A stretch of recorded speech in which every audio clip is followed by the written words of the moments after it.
right, we got Eddie Brill in, David Letterman on Joe Rogan. Got a new gig coming up here this weekend. You got one Friday night, and then you got one Saturday. If you want to talk about that a little bit. Yeah, well, as far as down in Florida, you know, I was raised in Hollywood, Florida, so I know South Florida very well. My brothers were born here, so I come down here a lot. And there's a whole bunch of great gigs all the time, but the Florida scene sort of dropped off for a while. But now it's starting to pick up, and there's a lot of great young comics. Like, if you think about Florida, think of Darrell Hammond and Greg Rogel, and there's so many comics. Jeff Carlin, Todd Barry, Larry the Cable Guy, Dan Larry Whitney. The Cable Guy's from Florida? Yeah. Wow. That accent's not real. No? No. Did you know he's from Florida? No. Yeah. Wow. I worked with him in Palm Beach at the Comedy Corner. He's a good guy. Dan Whitney is his real name. And he had a whole different act, and it was, but it was funny. You know, he's always been a good guy. A lot of great comics out of Florida. Tom Rhodes, just power-packed Florida, and so it kind of had a drop off for a while. But now, because there's some really good people who really care, and we were talking about Renee Hart and this girl Evelyn Tejada down in Miami, and there's a few people, and people can be pissed because I'm mentioning everybody, but there's a couple of other people that I work with who are just good people, and so now the scene in South Florida is going really well. So this Evelyn Evie is creating this show called The Best of Miami. Like, there's a girl named Brittany Brave is her name, and there's a girl named Gina Savage. I don't know if you know Gina from New York. She was running all these clubs down here, and Gina. Judy Gold, who's a big star comedian, said, "Eddie, find me a female comic who would open for me at a lesbian show in Florida." I says, "Well, I found someone who Gina says is really hilarious. I don't think she's a lesbian." She goes, "I don't care as long as she's funny." So she does the show. Judy calls me up and says, "That girl is really funny." So now I'm booking the show, or I got booked in the show Friday night in Jupiter, and I called Brittany and I said, "Brittany, let's work together." And so I'm excited about working with her because, again, there's a new sort of legion of young comics down here that are doing well. So what we're doing on Saturdays, we're putting 3 or 4 of the best locals and doing a show called Eddie Brill, Miami's Greatest Comics kind of series. Go to slide 2, Rob. So this is the pamphlet. So you're doing this. What time does it start? Yeah, Best in Miami. 7. The doors open at 7. I think the show starts at 8. Okay. Saturday night. And so these are the comics that are in this show. And Brittany's going to be around, but I'm working with her Friday. But these are some people. I've never worked with any of them, but I know them. I've seen them. And these are the kind of people who really hustle and work really hard and care about what they do. And whenever I see that, it's exciting. So I want to help.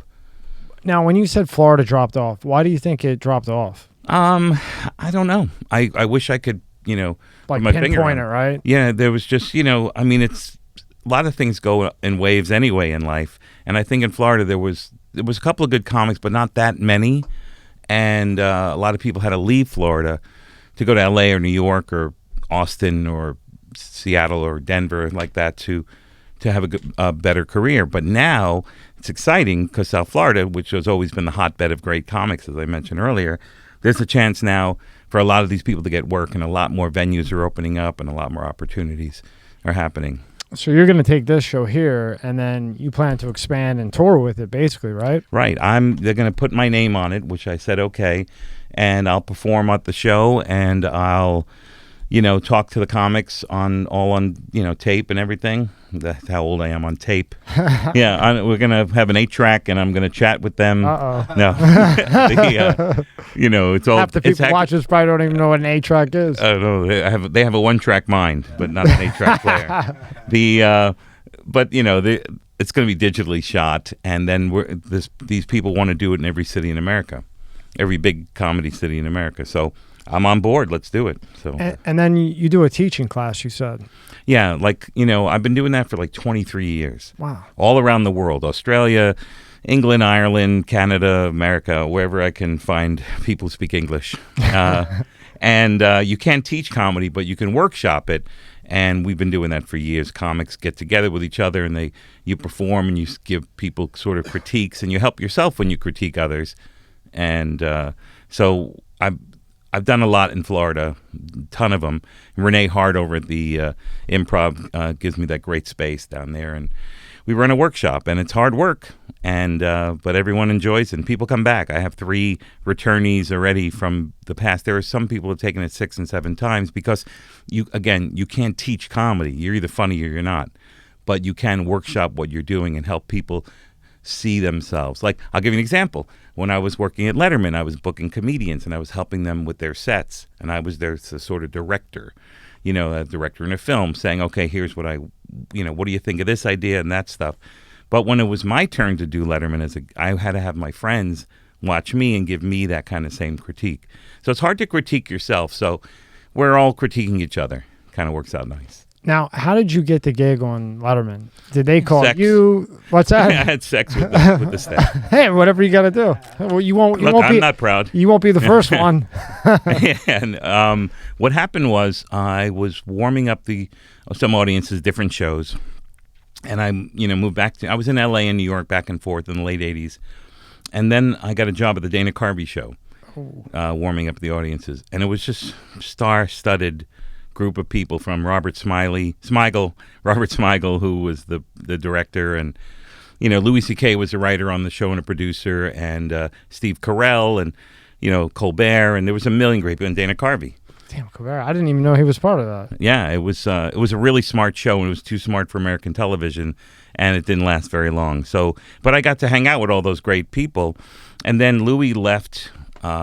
Of course, there was no more show, and he went and started writing for Letterman, and he was doing really well before he left Letterman to go write for Chris Rock. Before he, he wrote for Chris Rock. Yeah. Wow. Well, the Chris Rock show. He was one of the head writers, and they had what a great team that was. It's hard to find great writing, and Louis has always been, top of the game, and Letterman loved his stuff. And one day, Letterman said, "Look, I need a new warm-up comic.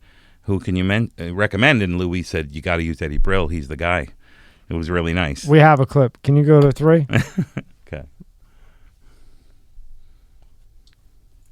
Ladies and gentlemen, please welcome back our good friend Eddie Brill. Eddie, come on out.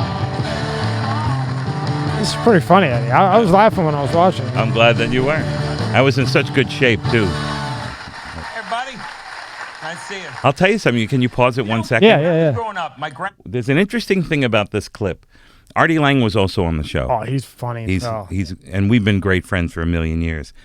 And the producer's job is to get together and go over the show itself. I'm sorry, I'm looking over here at Rob, and I was off mic. Okay. So anyway, I'm doing the show, and the producer's job is to make sure no one does material that the other person does, so that it's not weird. This podcast is brought to you by Monster Energy. Tear into a can of the meanest energy drink on the planet, Monster Energy. It's the ideal combo of the right ingredients in the right proportion to deliver a big bad buzz that only Monster can. Monster packs a powerful punch, has a smooth, easy drinking flavor. Athletes, musicians, co-eds, road warriors, metalheads, geeks, hipsters, and bikers dig it. You will too. Monster Energy is more than just the green OG. Monster has Monster Ultra, Juice Monster, Monster Hydro, Rehab Monster, Dragon Tea, Monster Max, Muscle Monster, and many more. Buy on Amazon, buy on Walmart, or go to monsterenergy.com, and believe me, you'll find a place. Unleash the beast. Monster Energy. Well, I have a joke in here about online dating.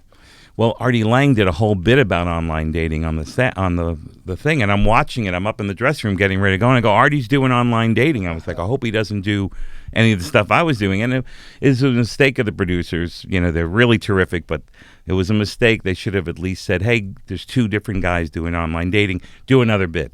And it's Artie Lang. I would have done a different bit. So Artie does his bit, and I come out here, and I do a reference to what Artie said earlier. It's a callback, and the audience looks at me, and then I go, I knew you guys would know. And so if you're in the audience, you really got a kick out of it. But if you're just watching, you go, why did Eddie just say that in the middle of nowhere? So this is why, right? Yeah, yeah. It's still funny. Grandma used to always say, the truth will set you free. Then she went to prison for perjury. I'm lying. If you haven't been lied to lately, try online dating. Nobody tells the truth in online dating. Sometimes they ask questions like, what's the worst thing you ever did? And you can't tell the truth there. Which was Artie's line. Sometimes they... And now they just got it. I thought you would know, but... Sometimes they lie about their age. Sometimes they lie about their weight. Sometimes they don't have a picture of themselves. So sometimes it's like a horse. You're so insecure you got to show your horse? Years ago, I tried it, and I went online, and the girl in the picture, I set up a date with her. She was 28 in the picture. True. When she showed up, she was 52. 52. I thought it was the girl's mother showing up to tell me she couldn't make it. Yeah, I was 31, and I was going to date someone who was a little bit younger, and turned out her mother showed, I thought. And it was kind of sad. I had never gone online dating, and this was my second one. And this woman showed up, and she looked exactly like an older version of the woman in the picture. And I went, oh, maybe something's wrong.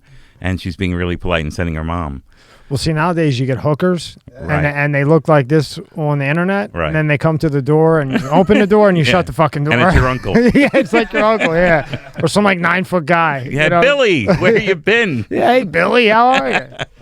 So now you get the gig on Letterman. Right. Are you nervous going up there? I mean, that's... At the beginning, it's so... I mean, I loved his show. I used to watch... I started in 97 at CBS. He moved to CBS in August 30th, 1993. That's when he moved to CBS. But he was on NBC, and it was late night, and I watched it almost every night. I used to watch the morning show. One of my best friend's father is a famous cartoonist. And so he was a guest on Letterman's morning show. So we all watched it and was like, this show is hilarious. And Rich Hall was on it, and just so many great writing, really funny. So I was a huge fan of Letterman's. And to work there, I was freaking out. And, there would be times when, even after working there for 17 years, there were times I'd look down at the desk and go, that's fucking David Letterman. Yeah. I had to go, oh, my God. It was really nice to become part of the family. But... it was pretty cool. So I was a little nervous, but I just wanted the job, so I just acted like I was cool. I acted like I was cool. But do what you got to do to make it work. Yeah. And obviously it worked, right? Yeah, it was nice. So now, was he easy to work for? Yes and no. I mean, he was easy to work for because it was such a fun, creative job. He was hard to work for because he demanded us to be, the best of the best. The writers are from Harvard. The producers are geniuses. The lighting people won every year. The main camera guy, he was Walter Cronkite's cameraman. It was shit. We had the best of the best. So you had to take your game to the next level. The theater was gorgeous. You know what I mean? It was where the Beatles were. I was standing there every night. And so we were forced to take it to the next level. So it was hard because you were forced, but I loved it. I loved that challenge every night. You never phoned it in. You came to the show ready to do it. And we, his name was on the marquee, so he wanted to make sure that the show was great. And we worked really, really hard. We put a show together, and when the show was over, that's it. That show's over. Now we got to work really hard on tomorrow's show. So now, I always wanted to know this. So when the show ends... Mm-hmm. It's pre-recorded, right? Yeah, it was recorded around 5:30 to 6:30. Okay. Now, when that's done, you're already on for the next day. The writers are up in the, while the show's going on, sort of looking at what's going on, but also writing for the other shows. In fact, we'd take weeks off from the recordings, and the writers would be in there writing and writing ahead. But we had to prepare the next day's show. For me, I was the warm-up, so when I was just doing warm-up, I just had a show for the warm-up. But as the booker, the minute the show was over, I'd run to the comedy clubs and start looking at the comics and working with comics on their sets, working on my own sets. I gave up a lot of my own stuff for a while, but I loved it. It was really fun, sort of being the caretaker there. It was really nice. And plus all the people you got to meet. It was amazing. My heroes, it's a sort of a name dropping kind of a thing, but Don Rickles and I became really close. It was the dream come true. And, Charles Grodin and I were close, and people that I just would watch in movies and on television, and then they were my buddies. Like Dick Cavett and I are like best friends, and I was a little boy watching him on TV in awe of how smart and how brilliant he was as a talk show guy. My nephew and I just had Thanksgiving dinner with him. He says, it's so surreal. And I told Cavett, I said, look, I just want you to know this is very weird for me. And I don't know if you can get it, how weird it is for me to you're my buddy. And he says, yeah, when I was a young comic, I loved Groucho Marx. And I was so nervous around him. And one day I introduced myself, and he took me out to lunch. So I kind of know what it's like. I go, well, you're no Groucho. And he laughed. I fell off the chair, and that solidified our friendship, you know. It is weird because even at the level I'm at here with this, like the people I watched you. I watch Letterman all the time, and now you're sitting there like Lilo, you know, Caden with the cop, Tig, all these guys, you know, that I watched. Right. And now all of a sudden you're sitting across from, you know, I worked my ass off to get them in. Right. But it kind of fucks with you sometimes because you could let it fuck with you. Yeah, you just think about it, and you like, for me, it's just another person. You know, they made it in that career, whatever. It's nobody special. You know, they're just same as me. If they're cool, they're cool. If they're assholes, okay. Yeah. Take 2 hours, see ya. There's only two kinds of people. Yeah. Assholes and nice people. You know? Yeah. And some assholes are nice sometimes, and some nice people are assholes sometimes. Now, I just think this is so cool. So on the screen here, we have when you met Ray Charles. Oh, God. Tell about what you told me before we came on with the pulse. Well, he grabs your hand, and he holds onto your pulse, and you know, it's kind of weird. I guess he can tell something about you, but we hit it off immediately. There was a anniversary, I think it was 93, 91, 93, something like that. This was back in last century, and there was a birthday party for a club called Tramps in New York City, which was a phenomenal club. What was it called? Tramps? Yeah, Tramps. And it was, I mean, every rock and roll star in the history of show business has performed there. It was intimate, and it was just a great venue, great sound, great people who ran it too. And I got a phone call from this guy. It's like, you know, Tom Rhodes, who's a great comic, great guy. He had opened up for Ray, but he had to go back to L.A. Can you open for Ray 2 shows Friday, 2 Saturday? Well, I said, let me look at the time because I already have shows booked. I have one show at Stand Up New York, 1 show at the Comedy Cellar. Wait. You said, let me think about, let me look at my schedule for Ray Charles. Let me find out when I have to go on. Like if Ray's on at 8, if the show starts at 8, I go from 8 to 8:20 or 8:40. I had to see if I can switch my sets. I would have canceled them, but I wanted to be able to do them all. Why not, right? Yeah. You know, why you and have then stay at the end and watch Ray at the end. You know, that was a great thing. So I worked it out, and I was able to do all the shows. So the first night they wanted me to do 45 minutes. Now the problem with that was, 45 minutes wasn't a hassle. It was pouring rain, and the Village Voice in New York City wrote the wrong time for the show. If the show was at 8, they said it was at 7. So people are lying in the rain, getting pissed on at 6 o'clock. And they wouldn't let them in because they had to set the place up. So they let people in at 7 o'clock, and people are freaking out. And then they go, and the guy goes, "Ladies and gentlemen, you ready for Ray Charles?" And they went, "Yeah." And they go, "But first," oh fuck, they go, they don't want, the comedy of Eddie Brill. And then it's like, "Fuck you, get off the stage." And I couldn't believe it. I was laughing. And Ray hadn't shown up yet, this very first thing. And I'm just on stage, and I'm just like, "Look, guys, Ray's not coming out to 8:45, whether I'm here or not." And I'm pretty funny. I've done television. I know I can make you laugh. You know, stop. I was just having an honest conversation with the crowd. Stop. Don't boo me. I know you're pissed because it's raining. So let me do some material. And before I go, get off the stage, go fuck yourself, you know. And I just kept going and going and going. And you could just see the owners and the managers just feeling so bad. So after the show was over, I had to run and go do another couple of shows, and luckily they went well because they were good comedy clubs. And I came back, and the owner said, "I'm so sorry, just do 30 minutes in this show, you know, and that's all you need to do." He said, "You know, Ray went up on stage after you were done and yelled at the crowd for the way they treated you." So I get downstairs, and there's Ray. And he said, "Man, you're funny. You're really funny. And I'm glad you're on the show. And fuck those people." You know what I mean? I told them, they were yelling at requests, and I told them I'm not playing any requests for anybody. The way you treated the opening act, you know. That, to me, that's so cool. That a guy on that level, right? Ray Charles says, "Hey, fuck you." Right. I mean, to me, that's everything. That's like the loyalty and the respect that we're missing today. Yeah, it does happen. You know, we hear more about the shit because nowadays the press wants to focus mostly on the shit. And in reality, like, you know, I don't want to get into politics, but they're right. I've right. had enough of that. Yeah, I know. But the whole thing is that they only look at the extreme versions of the stories. Same thing in these stories about these, you know, nowadays there are so many great young comics and so many great mentors. And we'll have a conversation later about all the mentors that I've had. So anyway, so I go back and I go on the second show, same shit. Boo, get off the stage, go fuck yourself. And I'm like, no, you go fuck yourself. And I'm yelling at the audience. I go, I'm really funny. You're losing out by being dicks, you know?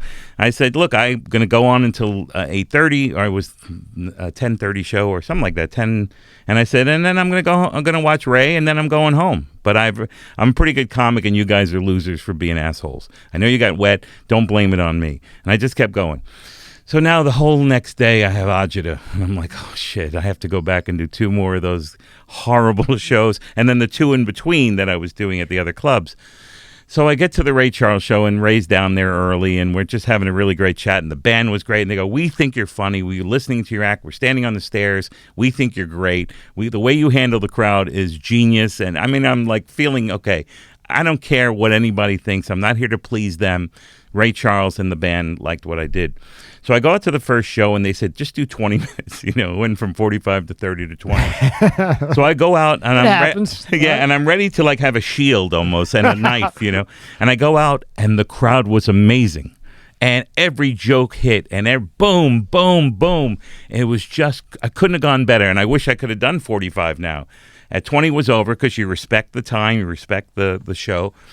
I went downstairs to grab my stuff, and Ray goes, I knew you were funny. I told you were funny. That was great, great, great. So now I'm dancing out of there. I'm on, you know. You're on cloud 9. I am. Right? It's really great. And I go do the other shows, and it works really well. And then I come back for the late show, and I see my friend Susie Essman, the comedian who's in Curb Your Enthusiasm. She's in the crowd, and it's like, oh, wow, that's so nice. And I go out for the late show, and I'm all ready to go. And I go, ladies and gentlemen, Eddie Brill. And the crowd goes, fuck you. Get off the stage. Go suck it. And it's like, well, and I said, no, fuck it, fuck you. I said, I've had 1 good show out of 4. Just shows you what asshole audience members you are. And I'm up here for 20 minutes, you know, whether you like it or not. So I'm just going to do my jokes, and I'll just make believe I'm looking in teleprompter and that you're not here. And then, you know, people want to pay attention, you'll laugh at them. And then I went home, and I was like, oh, God. But I got to hang out with Ray Charles, and he was the greatest. And Susie Essman was like looking at me like laughing her ass off, because she was another comic who knew what was going on. Isn't that amazing how it works? Yeah. You know, but now whenever somebody says fuck you, you're polished. Yeah. You're ready to go. I have another story that's very similar, and it's a little bit of a story that's involved. It started in Florida. In 1975 or 74, Mean Streets came out with De Niro. Now, I'm a huge movie fanatic. In fact, I got a job at a movie theater in Hollywood just so I can see every movie. And that's what I did. I went to, and what I would do before that, I would sit in the parking lot and beg people to bring me in with them, because you had to have a guardian or whatever. And I'd give them money, they pay for it, and I'd go sit somewhere else. But I read about Mean Streets and Martin Scorsese, and it was De Niro and Harvey Keitel, and it was just all these, you know, incredible stars. And at this point, Scorsese's not Scorsese. No, and De Niro had only done 1 film before this. Now, I'm from Brooklyn. You know, we've talked about this, and it's just was Brooklyn, and it was also, you know, the village where, you know, where those kind of the guys hung out. So it was really one of the greatest films I've ever seen. And so that's always in my mind. And I remember the date, because it was the day before my birthday. My birthday's the 16th of October.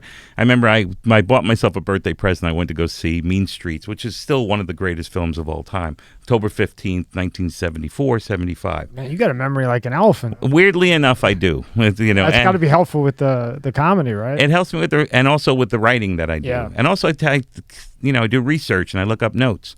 So I remember the day before my birthday, because it was what I wanted to do.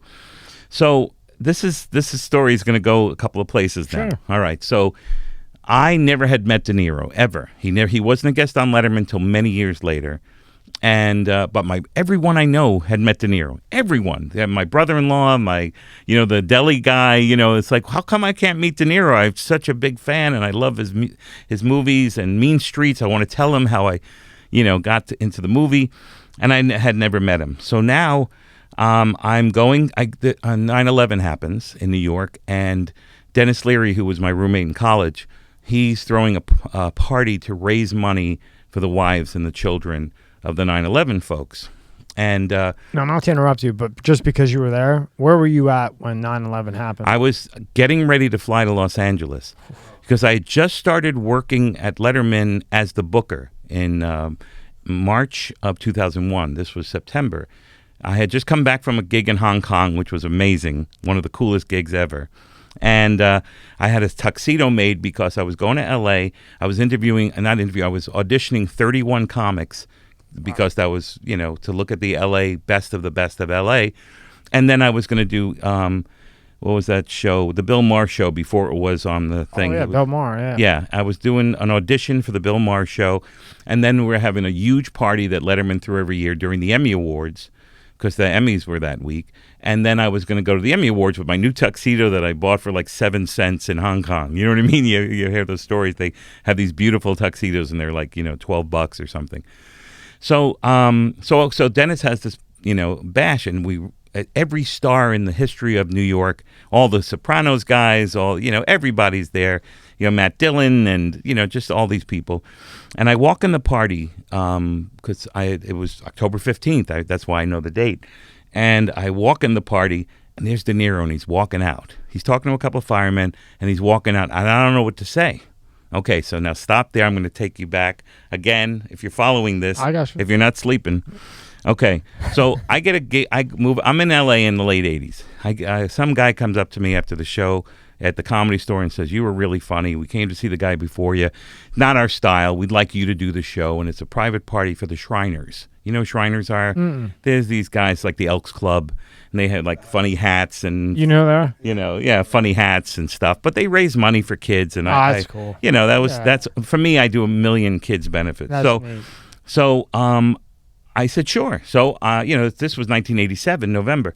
Now there's no cell phones. There's no GPS. They give me the address, and I got to look at this thing called the Thomas Guide, which is a booklet that has all the how to get there. And I go to the place, and it's not. I misheard them. It wasn't the Shriners. It was Shrine Auditorium.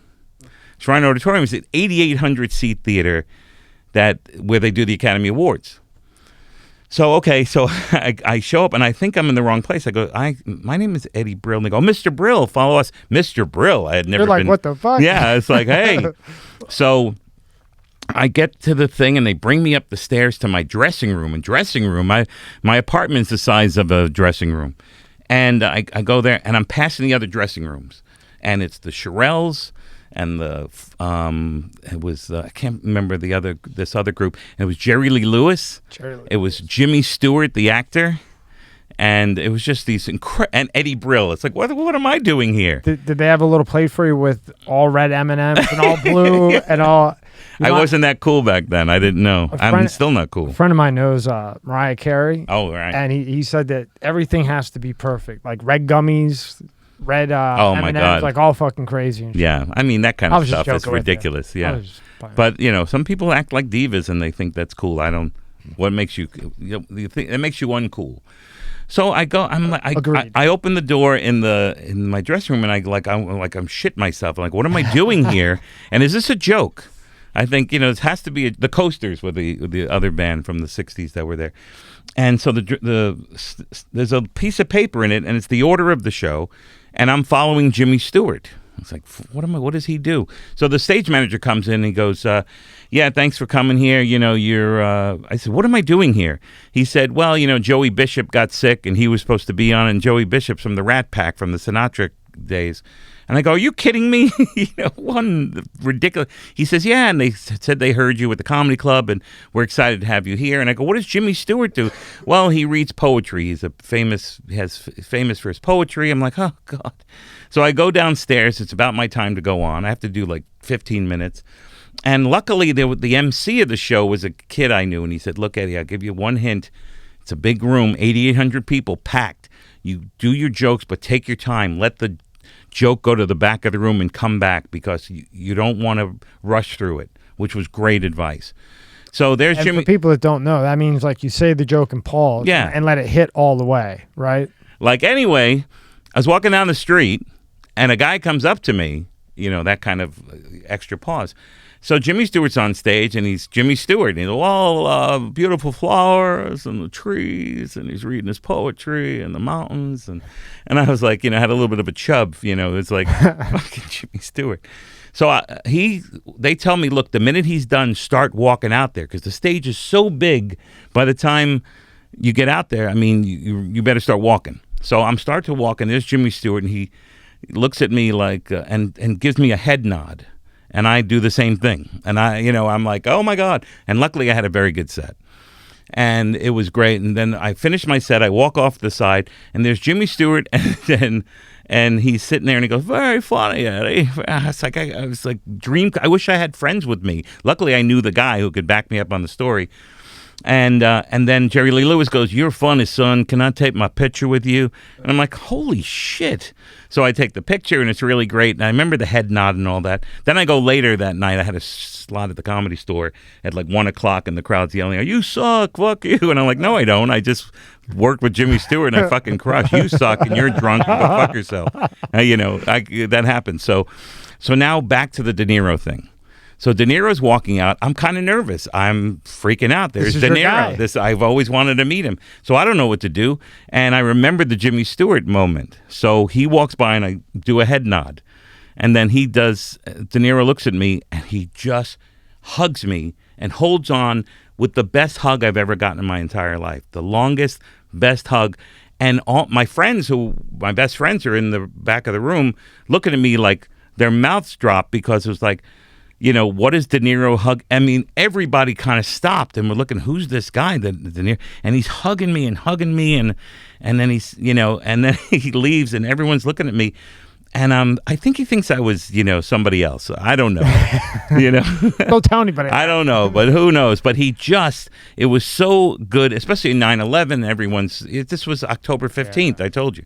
A month after. Yeah, so I, maybe he thought I was Danny Aiello or something, because I kind of look like Danny's son, but I don't know.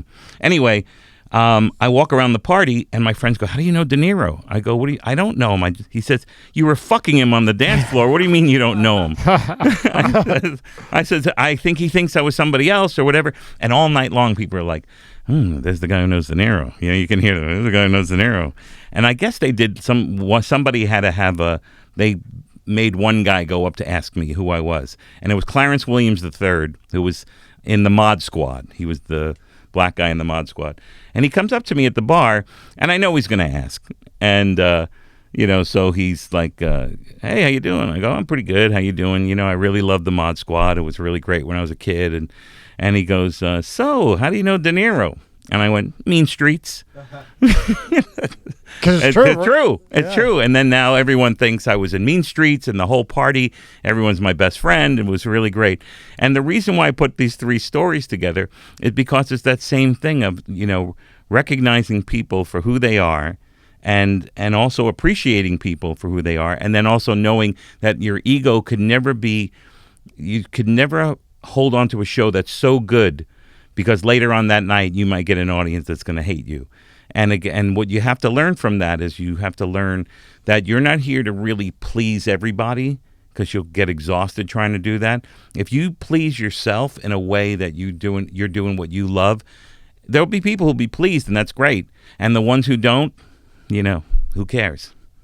It sounds like, that was before, but that's the same way Letterman was, right? Because he wanted it top notch. Top notch. And that's nothing less. And work hard or get out. Right. And if you look at people that were like that, Steve Jobs, right? Everybody said he was such an asshole boss, but look what he did. And Letterman wasn't an asshole, but he worked as hard. But that's okay. It's fun. But see, I think a lot of times when people work for a Letterman or a Jobs or these heavy hitters like that, right, they call them assholes because they push them and push them and push them, because they don't accept I'm tired or late or right, not today. We did the show, it was great. Okay, now it's not great anymore because the next one's tomorrow.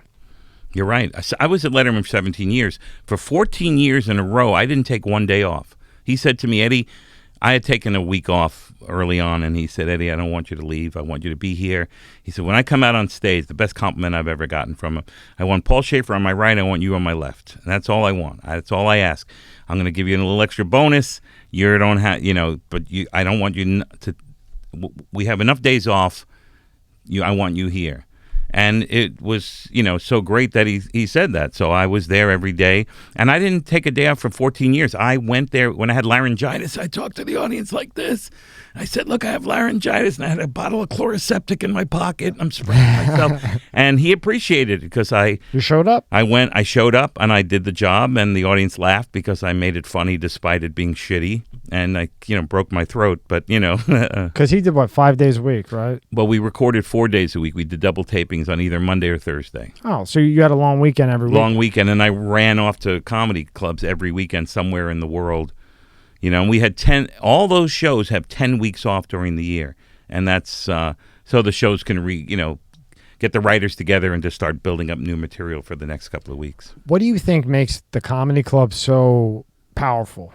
Because every comic, like you, yourself, Chappelle, everybody talks about the Comedy Store in California. Yeah, the Comedy Store was great because it was a real place to work out, and you're working with the best of the best. When I first started working there was, Letterman's group was already gone. Leno and Letterman and all those guys were pretty much gone. But there were guys like Jim Carrey and Jim Carrey. You met him? Yeah, he was just one of the comics there, and he was really just a talent. How is he? Is he always on, or no? When he's off? When he's off, he's off. He's off. And we both like a band called the Eels, and oftentimes we'll be at concerts, and I know he'll be there because we both like the same band. Yeah, he's a good guy, and he was a hard-working comic, and what more can you ask for? Wow, he killed it. Yeah, and in L.A., when I first moved there, I stayed with a friend of mine in the suburbs, and Mitzi Shore, Paulie's mother, who I just said Paulie, I feel like, hey, Paulie was there, and what, you watched Paulie's The Sopranos mother. a lot lately? Yeah, I have. I love that show. I know, I watched actually it a million times. You can't get sick of it. I watched the whole season again recently. So did I, and I still cannot believe Meadow. How she was when she was a kid. And oh my God! Grew up. Crazy.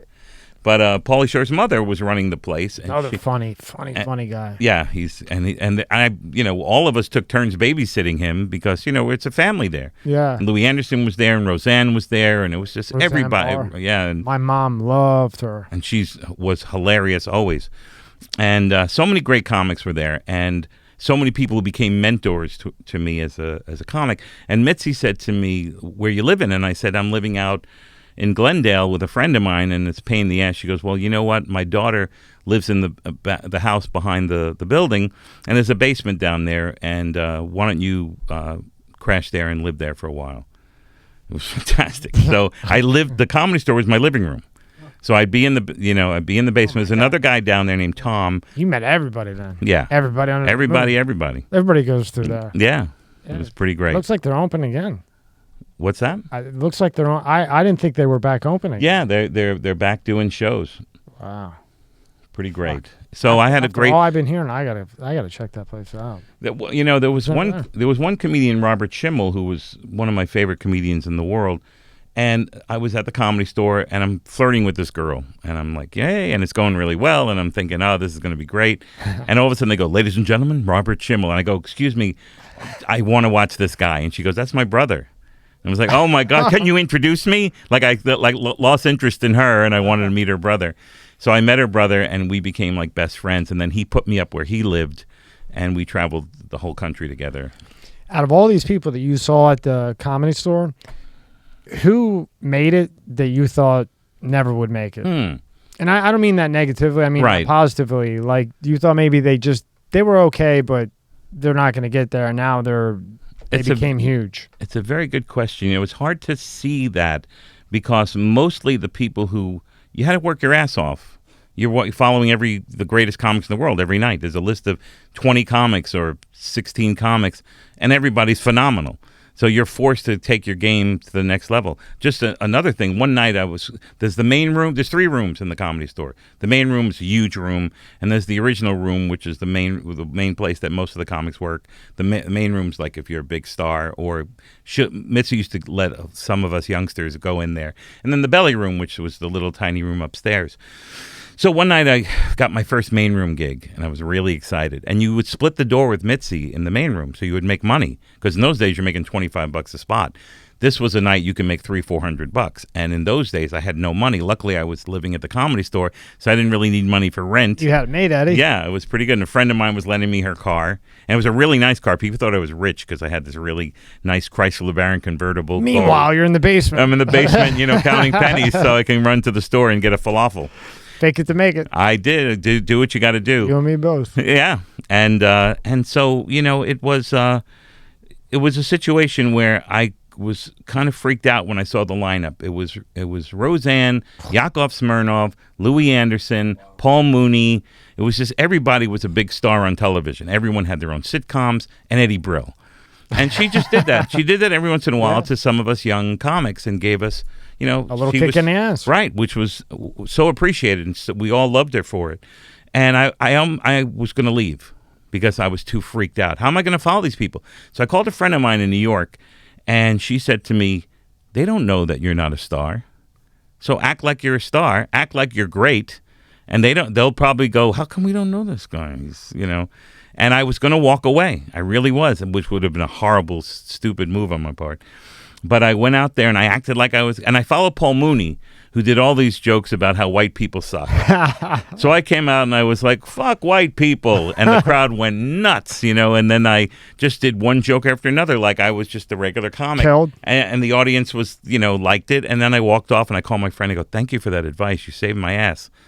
You just have to go out there and, and I was telling you this yesterday when we were chatting about Dice Clay.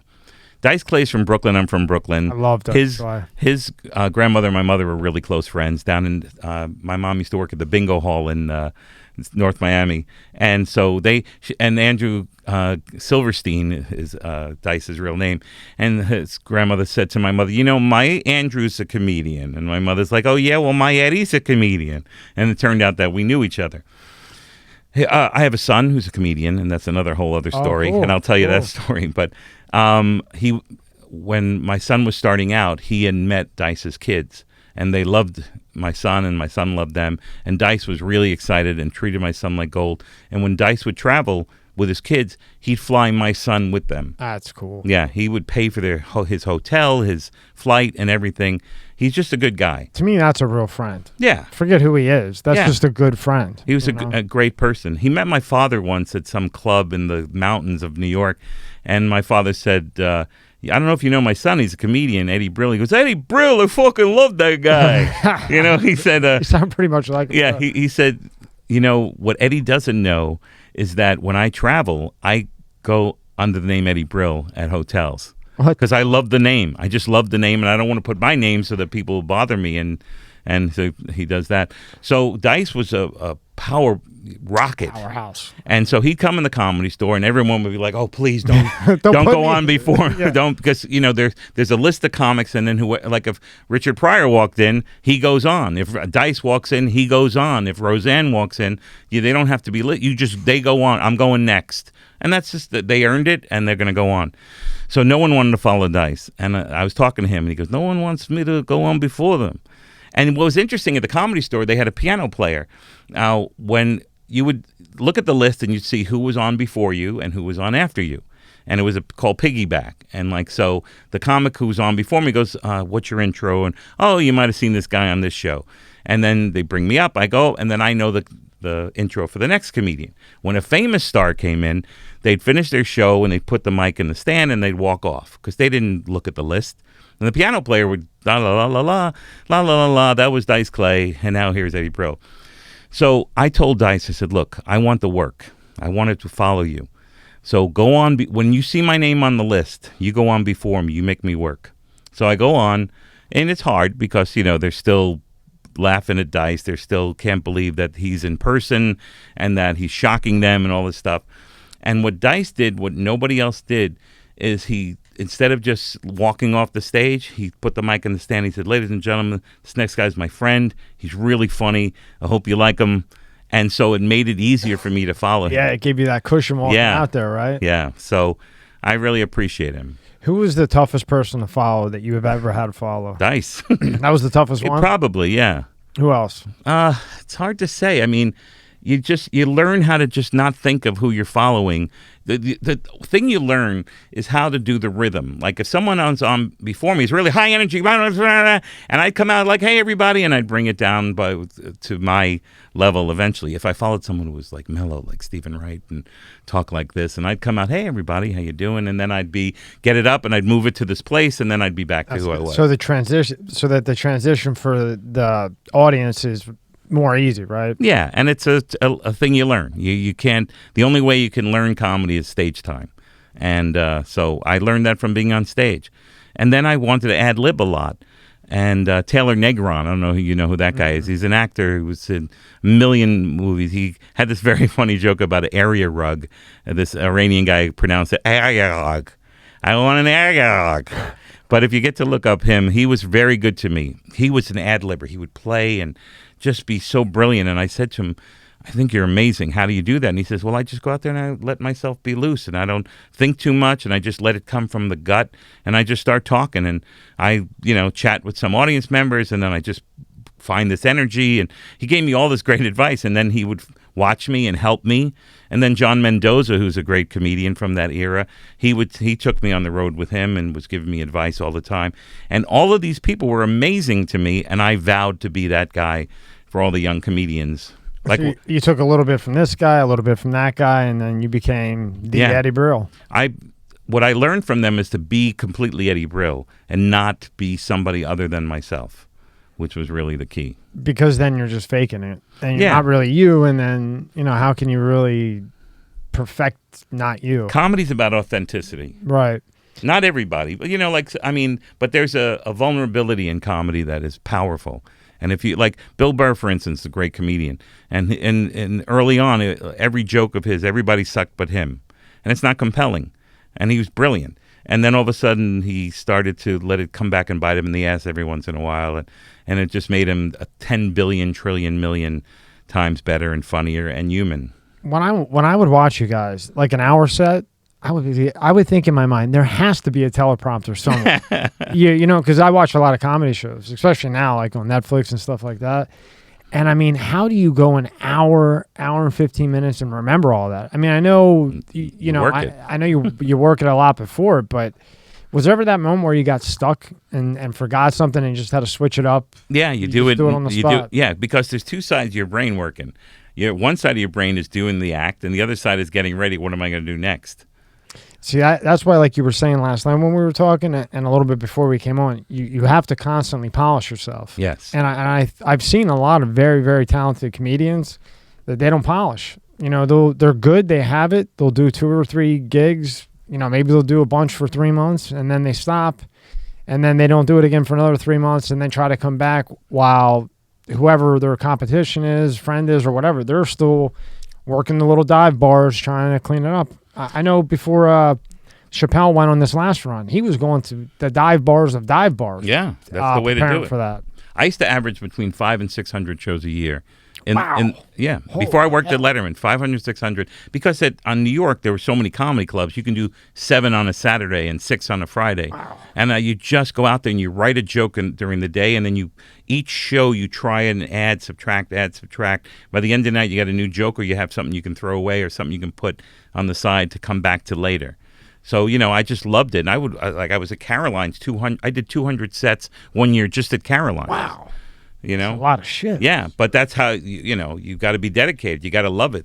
David Brenner says you got to love it, you got to suck it, you got to fuck it. You got, it's like. Well, it's kind of like being an athlete. If you want to be a hockey player, basketball player, football player, you're going to be practicing by yourself a lot. Yeah. Kind of like a dive bar. Yeah, kind of like masturbation. Yeah, kind of like masturbation, right? Yeah. But you perfect the masturbation eventually. You know right. that the right hand's good. You know how you like it, right? Or if you're pitching. Exactly. What's that? Practice makes perfect. Yeah. And exactly. anything, And shit, 600. Damn. Yeah, but it was great, and I don't feel weird about it or tired from it. I'm just the last 2 years because of the pandemic, I haven't worked that much, and I've been writing a lot. Every day I write something or write, come up with a line, one-liners, or I'll do some of these stories, and I'll do the research. I'll just keep my brain going. There was a time, 150 days in a row during the pandemic, where I went on Instagram and just started talking. I did 20 minutes every night just to keep my brain from turning into mush. Now I've been, before you got that rust, right? Now your first show after the pandemic, rusty? It was a little weird. I sat down on a chair outdoors in Alameda, California. It was my birthday weekend, and it was this new club that I helped put together and helped the guy create. And he said, "Come, be my opening act for the thing." And I was a little rusty. And Letterman used to always say, "Whatever happened to Little Rusty?" He would always say that. It was so funny. But it took me a while, and then by the second night, I was back home. Like muscle memory. Yeah. Almost. Yeah, right? exactly. Now, how many were you doing when you were working for Letterman? Probably about 300, 250, 300, plus the warm-ups every night. Wow. Yeah. Well, you must be. Can you get any more polished? I mean, shit, if you're not good by then, fuck. Yeah, you just have to keep doing it, and you have to do the work like any job. You do the work. Do you think Carl? Let me ask you this. Yeah, sure. Do you think you're a better interviewer than when you were at the beginning? Oh, hell yeah. Right. Why? Because you've done it. Working it. Yeah. Yeah. Pretty much 180 different times, plus a couple of times where something got fucked up early on because I didn't have the right equipment or whatever. So I've had some practice and realized I'm still learning every one. Every day. Yeah, you have to. Yeah. But like you said, when you're working like that, it's not really work because you love it. I love it. So it's not like you were, oh my God, I got to go into Letterman, or oh my God, I got to go to the Oh my store. God, yeah. These are things great. that people dream to do. I know. And you're doing them all. And one of the problems I had with myself was that I wanted everyone to love me. And when I got the Letterman job, I was behind the scenes doing a lot of stuff, helping comedians, fighting for them. And the producer was like, "Hey, who are you working for, them or us?" I go, "I'm a comedian. I'm looking out for comedians. We don't have enough comedians on the show. I want more, and I want this person and this person, some of the older comics like the Smothers Brothers and Roseanne and Carlin. And I also want some of these young kids who are coming up. And I've seen comedians in Ireland and England that are brilliant that need to be seen on American television. So, that was really good. But I only had like 15 to 25 comics on a year. So that means I had to say no 99.9% of the time to the 4,000 comedians who wanted to, me to put them on TV. And people hated me for it and would make up stuff about me. And at the beginning, I was really like, I'm doing this for us, as comedians. And one of the things that would happen when you'd audition for a show like Letterman or Conan or one of those, you would go on with 20 comics or 10 comics in the night, and then the booker would go home, and then they'd call you if you got it or not or whatever. I didn't like that. So what I did was, after every showcase where I looked at 10 comics, I took notes, extensive notes, and I'd meet with all of them after the show so they didn't go home that night not worrying how they did, not knowing. And I thought that was really great. But they didn't want that. They wanted, you got the show. And when I didn't say you got the show, like, who the fuck are you telling me what to do? I'm not telling you what to do. I'm saying, if you want to be on this show, doesn't mean you should be on this show. But if you want to be on the show, this is more what we're looking for. But I couldn't please people. People were, some people were just hating me. And I had to learn to, that line. I did a podcast called We're Not Here to Please You. And I've said that a few times. And that's the attitude I've kind of taken. I'm not here to please you. If you're pleased, that's fantastic. But like somebody said to me, I don't like Chappelle. I don't like what he does. I go, he's not here to please you. Turn the channel, watch a different comedian. That's what I can't understand with this whole time period. Yeah. If you don't like a YouTube video or you don't like a comedian or you don't like a show, just fucking change it. Change it. I don't understand how these people have the time to sit there and troll and just bash. If you don't like it, just change it. Like, they must really have nothing to do. Right. Who has if you have a girlfriend or whatever you have, I don't care. Right. If you have a relationship and you're working, how do you have time to sit there and troll on whatever, troll or whatever the fuck? Yeah. I don't, it's so weird to me. To me, there's a thing that I really respect. If someone evolves, like my mother, when she was a little girl, she was in Brooklyn and her parents were kind of racist. Not kind of, they were racist. They were, old school, people, and they weren't racist like they were killing black people or, that kind of a thing. But they grew up in that era. My mom was a little bit that way. And my sister and I got a hold of her and said, "What are you doing? You're out of your mind. You're a really good lady," and this bullshit kind of stuff. And she learned from that and evolved and became this incredibly funny person who not only, she was always funny, but became this person who loved everyone for who they were. And it was such a beautiful thing to watch my mom evolve. That is cool. You know, so like you look at, you know, some comedians, his name just slipped my mind. He was going to do the Academy Awards as the host. Chris Rock and him are doing a touring together now. Kevin Hart, thanks. Oh, Kevin Hart. Kevin Hart, when he was going to do the Academy Awards and host it, and he's an incredible guy, great guy, very funny man. And they didn't want to put him on because 10 years earlier he had done some homophobic material. Well, you know what happens? He did. And he admitted it and said, I was wrong. But he evolved into be this amazing guy. So we should be celebrating that he's evolved and not look back at his past and go, he was a douchebag at one time and made bad mistakes. 100% right. And given his line of work as a comedian, you know, you're going to say shit. Yeah. Right? I mean, it's part of the act. It matters who you are deep down inside, because that's the kind of stuff that comes out when you're playing. And then if you're taught, you know, look, what you're doing is wrong, and you evolve and realize that you were wrong, that's something to celebrate, not something to shit on. What did you think about the when they attacked Chappelle over that Netflix? Did you watch that? I always say, if you know, I think Chappelle's one of the greatest comics in the history of the world, and one of the only comics who's ever come out telling his truth from day one. And he had that, he didn't know any better. He just came out and he told his truth. Most of the people, including myself, you come out and you act like a comedian. And then eventually you become great. Like Chris Rock is one of my favorite comedians, but when he was younger, he was a little bit Robert Kleinish, I guess, or I don't know exactly if that was it. But he was but Chris Rock immediately became one of my favorite comics ever to do comedy. And he still is, and he gets better and better all the time. So it doesn't matter how great you are. At the beginning, you're going to make mistakes. You're going to act like other comedians. You know, when I first came out, I acted like George Carlin. All my rhythms were like, hey, I had a joke. How can you have a word like nonchalant when there's no such word as chalant? And then I'd act it out like, oh, my God, I'm chalant. It's like, calm down, Ray. Be like me, nonchalant. And I wrote that. And that's another story. I'll tell you this really quickly. I wrote that joke, and it would kill. And Rich Jenney, who's one of the greatest comics of all time, we all respected as a comic. He died young.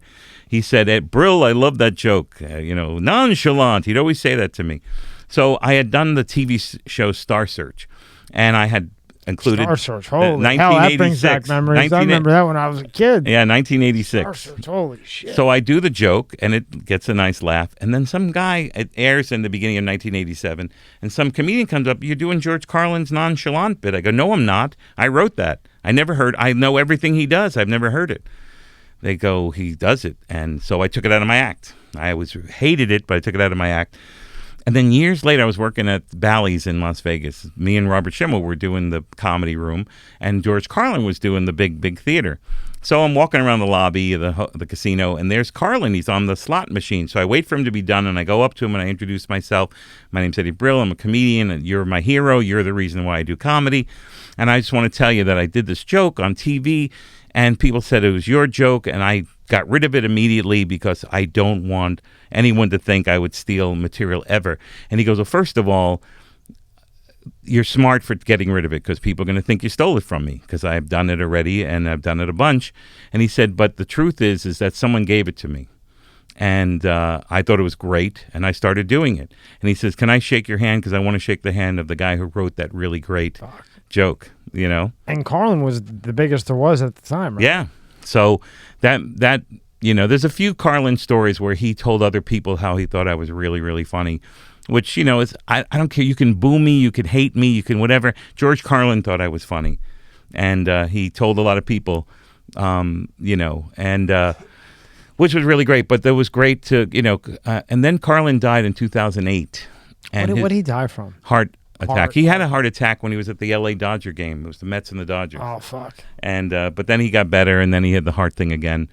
And I was running a comedy festival honoring Johnny Carson, and I asked him to be there because I had Klein there, and I had a whole bunch of old timers and also great young comics.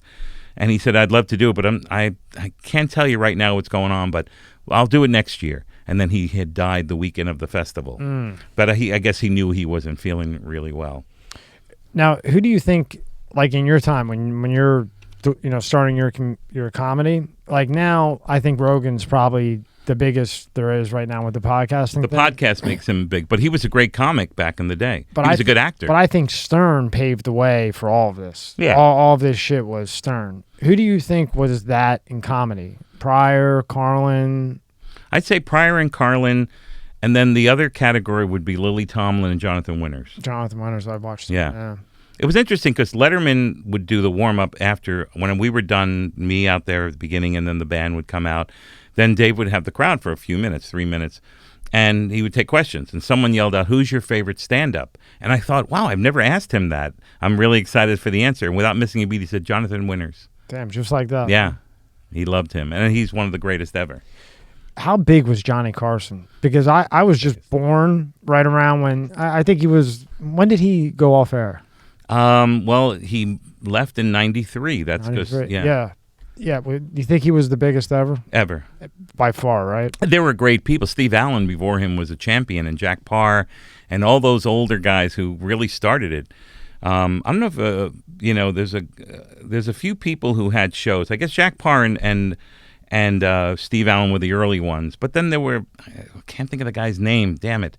I keep thinking of Comas, but it's a Kozak or somebody's going to know it. But it's he had a show that Letterman really loved, and he was sort of like a host of a show.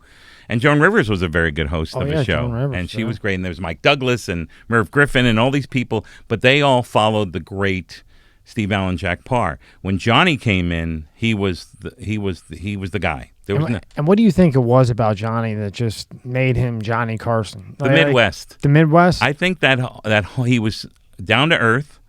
He really cared, and he was edgy as fuck. He was really edgy. Yeah. Oh, yeah. You know, he was an edgy comic. You watch his shows, there was always sexual innuendos and references. And he'd be doing 20 years right now. Yeah, right. Yeah, but I just think he was just really down to earth. He really cared, and he looked down for comedians. He always booked comedians on the show. That's so cool. Yeah, he was always really good at that. Now, when you're at Letterman, he had the live performances. Who did you think was what's one that sticks out in your mind that you saw live that was just really, really good? At the Letterman show? Yeah, at the Letterman show. There was a comedian that I was working in Boston, and I put a showcase together to look at 10 local Boston comics. And there was a Chinese comedian named Joe Wong. And Joe Wong was really funny, but very hard to understand because his accent was still mostly a Chinese accent from China. And he grew up in a Chinese village, and, it was just this, that's who he was. But he was brilliant. And he was a rocket scientist, literally. Literally a rocket scientist? He was literally a rocket scientist. Comedy? Yeah. And he's just doing comedy. I said to him, after the showcase, I said, "You are great." I says, "Let's work together. And when you get to a point where we can really understand every word," and I was honest with him. I said, that we're gonna put you on TV. So we worked, and then he went on TV, and one of the producers wasn't excited about him being on the show, and they were fighting me on it. And I said, "Look, this guy is just amazing, and he's so different, and we've never had a Chinese comedian from China, and it's so important to put this guy on TV, and how hard he's worked to become this guy." And he told me years later, he says, "I was going to quit comedy. If you didn't come up to me that night, I was probably going to quit it because I didn't think anything was going to happen." So the producer wrote a note saying, "Joe Wong is not funny, and we don't, I don't think, and when he goes down in flames, I'm not here to back you up." And it was the meanest letter I'd ever gotten in my life. And I couldn't believe that this happened. Well, anyway, I didn't care. I thought the guy was hilarious, and I'm a comedian, and I know what Dave likes, and most of the time. And so I put him on the show, and he blows the roof off the fucking place. Just the crowd goes nuts. It went viral. He immediately got a call from Ellen DeGeneres, "Will you come to the Emmy Awards and be on the red carpet for me?" Then he got a call from the Correspondents' Dinner and said, "Will you perform at the Correspondents' Dinner?" Then he got a call. Then he got the manager of Ray Romano and Brian Regan and Robert Klein called up and said, "Look, I'd like to be your manager." His career, and all of a sudden that night, Letterman signed him to a 2-year deal. Did he really? Yeah, and the producer never wrote me back to say, I bet he didn't. Yeah, and so it just, and then all of a sudden I'm getting phone calls from China, like, "Hi, I'm the the reporter from the Chinese newspaper, and I'd like to interview you about this Joe Wong. He did really well, and he ended up becoming a big star. Went back to China, became a huge television star over there, and now I think he's back in America working on other things. But it was really nice because I believed in him. We worked for years to get him to where we wanted to get him, and then and he paid off in such a big way. The more I have comedians in, because I've had probably 10 or 15, I don't know, however many. This is going to sound fucked up to you, Okay. but I've also had a lot of military people in, and they're all, it's like a brotherhood. Yeah. Well, it is a brotherhood. I mean, Yeah. life and death brotherhood. Oh my God, yeah. But it seems like now from your stories to some other people, it's like the comedian situation, it's like a brotherhood. Like if you're really into it like you are and the guys that we're referring to, you're all helping out each other. No matter how big somebody is or how little, you're just like, you give them a note. Like you made it, but you remember when you came out and you were like, you weren't going to do it. And then she got you to go in to do it, and it's like you guys help each other out. I just think it's so cool. Yeah. It's Of course you have really your dickheads. Nice. Yeah, but really, like, again, there's not that many. It's mostly really incredibly great people. Like Louis Anderson, who just passed, was one of the greatest guys on the planet, the most giving, the most...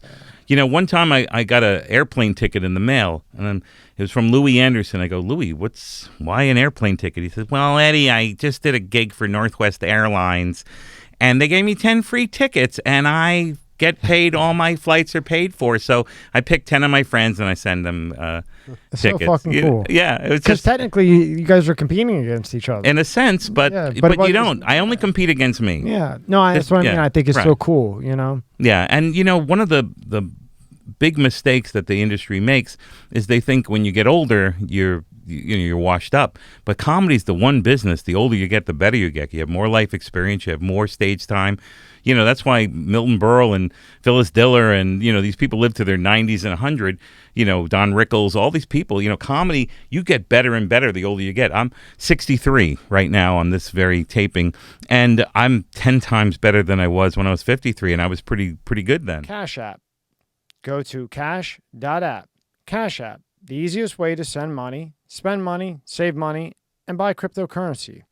Cash App believes in providing everyone with access to important financial services so they can fully participate in the economy. Sign up today for Cash App. Use the code MSCS. Additionally, once signed up, create an invite code. When a friend uses the invite code and sends $5 or more from a newly created Cash App account, another bonus will arrive within 14 days. That's cash.app, or download the app and sign up. Cash App. You just can't help but getting better at it. Yeah. So when people start pushing, you got to help young comics, and you got to help them to grow, and you got to help the comics in the middle who are help push them and all that. And then you got to let the pros. That's why when I was booking Letterman, I mentioned earlier, I had the Smothers Brothers and Carlin, and I wanted young comics to see David Brenner and all these great comics, and to see that comedy is like this through history. Well, you love comedy, right? Love it. Obviously. Okay. So when you're done, you want to keep it living on. Yeah. So if guys like you aren't around, and some other people that you mentioned, to help the guys that might just need that kick in the ass, or maybe that note, even though they say fuck you at the time, you still gave them the note. Yeah. And people have come up to me later and said, you know what, that was really cool. And, but again, don't worry about it. I've just went to 17 different places and got told to go fuck myself. Yeah, right. So exactly. there's nothing What are you going to do? But I appreciate you coming and saying thanks, right? Yeah, right. Exactly. Yeah. I think it was my ego that was the problem in those situations. If I didn't really care as much, it would have been a different situation. Well, Eddie, from what you're telling me, you kind of hit out of nowhere. You go boom, bada bang, boom, bang. Now you're sleeping at the Comedy Store. You're on fucking Letterman through Louis. Right. Everything kind of just seemed to happen pretty quick. Yeah. And we're all human. Who's not going to get a little bit cocky when you're on, the Comedy Store, hanging out with those kind of hitters? I mean, those are monsters. It was incredible. And the actors would come. There'd be actors and porn stars in the audience, and they'd come up to you, and you go, I jacked off to you once. It's like, oh, you're so great. And, and then you'd meet like Harry Dean Stanton, the actor, and I jacked off to you. No, I didn't. I said, Paris, there was a movie he wrote. It was called Paris, Texas. He didn't write it. He was in it. And I said, you were brilliant in Paris, Texas. And I cried my eyes out because I cried my eyes out too. And it was just so beautiful to be able to, because I went up to him to tell him that I think he's one of the greatest comics ever, or greatest actors ever, and he was running up to me to tell me how much he loved my comedy. So it was a little bit of a jolt. It happened with Norm Macdonald, where I was turning the corner and I saw Norm Macdonald in front of a comedy club, and I didn't want to fuck it up, and I wanted to let him know what a fan I was, but I didn't want to come off like a, yeah, I think you're really great. And so I was practicing, which was ridiculous. I was going, hi, my name's Eddie Brill. I'm a comedian. I'm a big fan. Hi, I'm Eddie Brill. I'm a big and I turn the corner and I walk up to him, and just as I'm about to say something, he goes, oh my God, Eddie Brill, I'm such a big fan. It's happened a couple of times like that. And meanwhile, you're practicing what you're going to say to him. Right, exactly. But when you meet people like that, it's like you get like that because you don't, because 1,000 people are going up to him and bugging him and bugging him and bugging him. So you want to be that one guy that is unique, that they say hi or something, but you want to get it right because, again, 10,000 people are bugging them when they're trying to take a piss and they're getting bugged, So you don't want to be like that. So I would have done the same thing. One time I was taking a piss at the Comedy Store, and 4 guys walk in and they all grab the urinals and the stalls in the back, and all of a sudden I hear them mention my name. And that Eddie Brill is great, and I go, I'm Eddie Brill, and they go, oh my God, and I was like, and it was Poison, it was the band Poison. Oh shit. Yeah, and they said, would you tour with us? And I go, if you love me, you won't let me tour with you because the crowds are not going to want to hear comedy at a Poison concert. How do you know that? Because the crowds I was asked to open for. I would actually have to agree with you on that. Yeah, there's a lot. Poison was monsters. Yeah, they were great. Great. And I'd seen them in concert. I know what it's like. Sweet Little Child of Mine. What's that? Guns N' Roses. Guns N' Roses. They asked me to open for them, and I was like, no, thanks. I was there was a club. It's still around. I can't think of the name. Look at the Bottom Line in New York, and it's a very famous club. And it was not the Bottom Line. It was a different one. And there was punk rock, which I love. And in between, they said, we're going to put comedians on. And I went there, and the crowd just, look, we don't want comedy. Right. And I learned, there's certain music you're not going to open for a band. Well, when you think about it, when they're kind of like headbanging in a way. Yeah. I don't know if that's the spot for a comedian. Not for a comedian like a George Carlin type. That's what I am. I'm more like, I play with words, and I have fun, and, more like a thinking person's comic, and also silly. And, there's someone's looking more for like headbanging comedy. And there is that kind of comedy out there. Little off subject, but I ask everybody from New York, and I don't get the fucking answer. What the fuck happened to the Rainbow Room? I love their food. I used to go there constantly, and then it's gone. Yeah. What the fuck happened? I just think pandemic. I'm only guessing. Damn. I don't know the answer, but it was such a great place in every way. Every way. Everywhere. The view, the food, the everything. You could sit right there at the window. You ever been there? No. Oh, it's perfect. Good food. Open 24 hours. Now we're sad, and you're bringing us down. Now we're depressed. I have a quick question. Did you ever meet one of my favorite comedians as Bob Saget? Yeah, here's the interesting thing. Saget recently died, and I only met him once. Yeah. And he was really great and really funny. We were doing a benefit for this comedian at the Comedy Store. His wife was sick and in the hospital.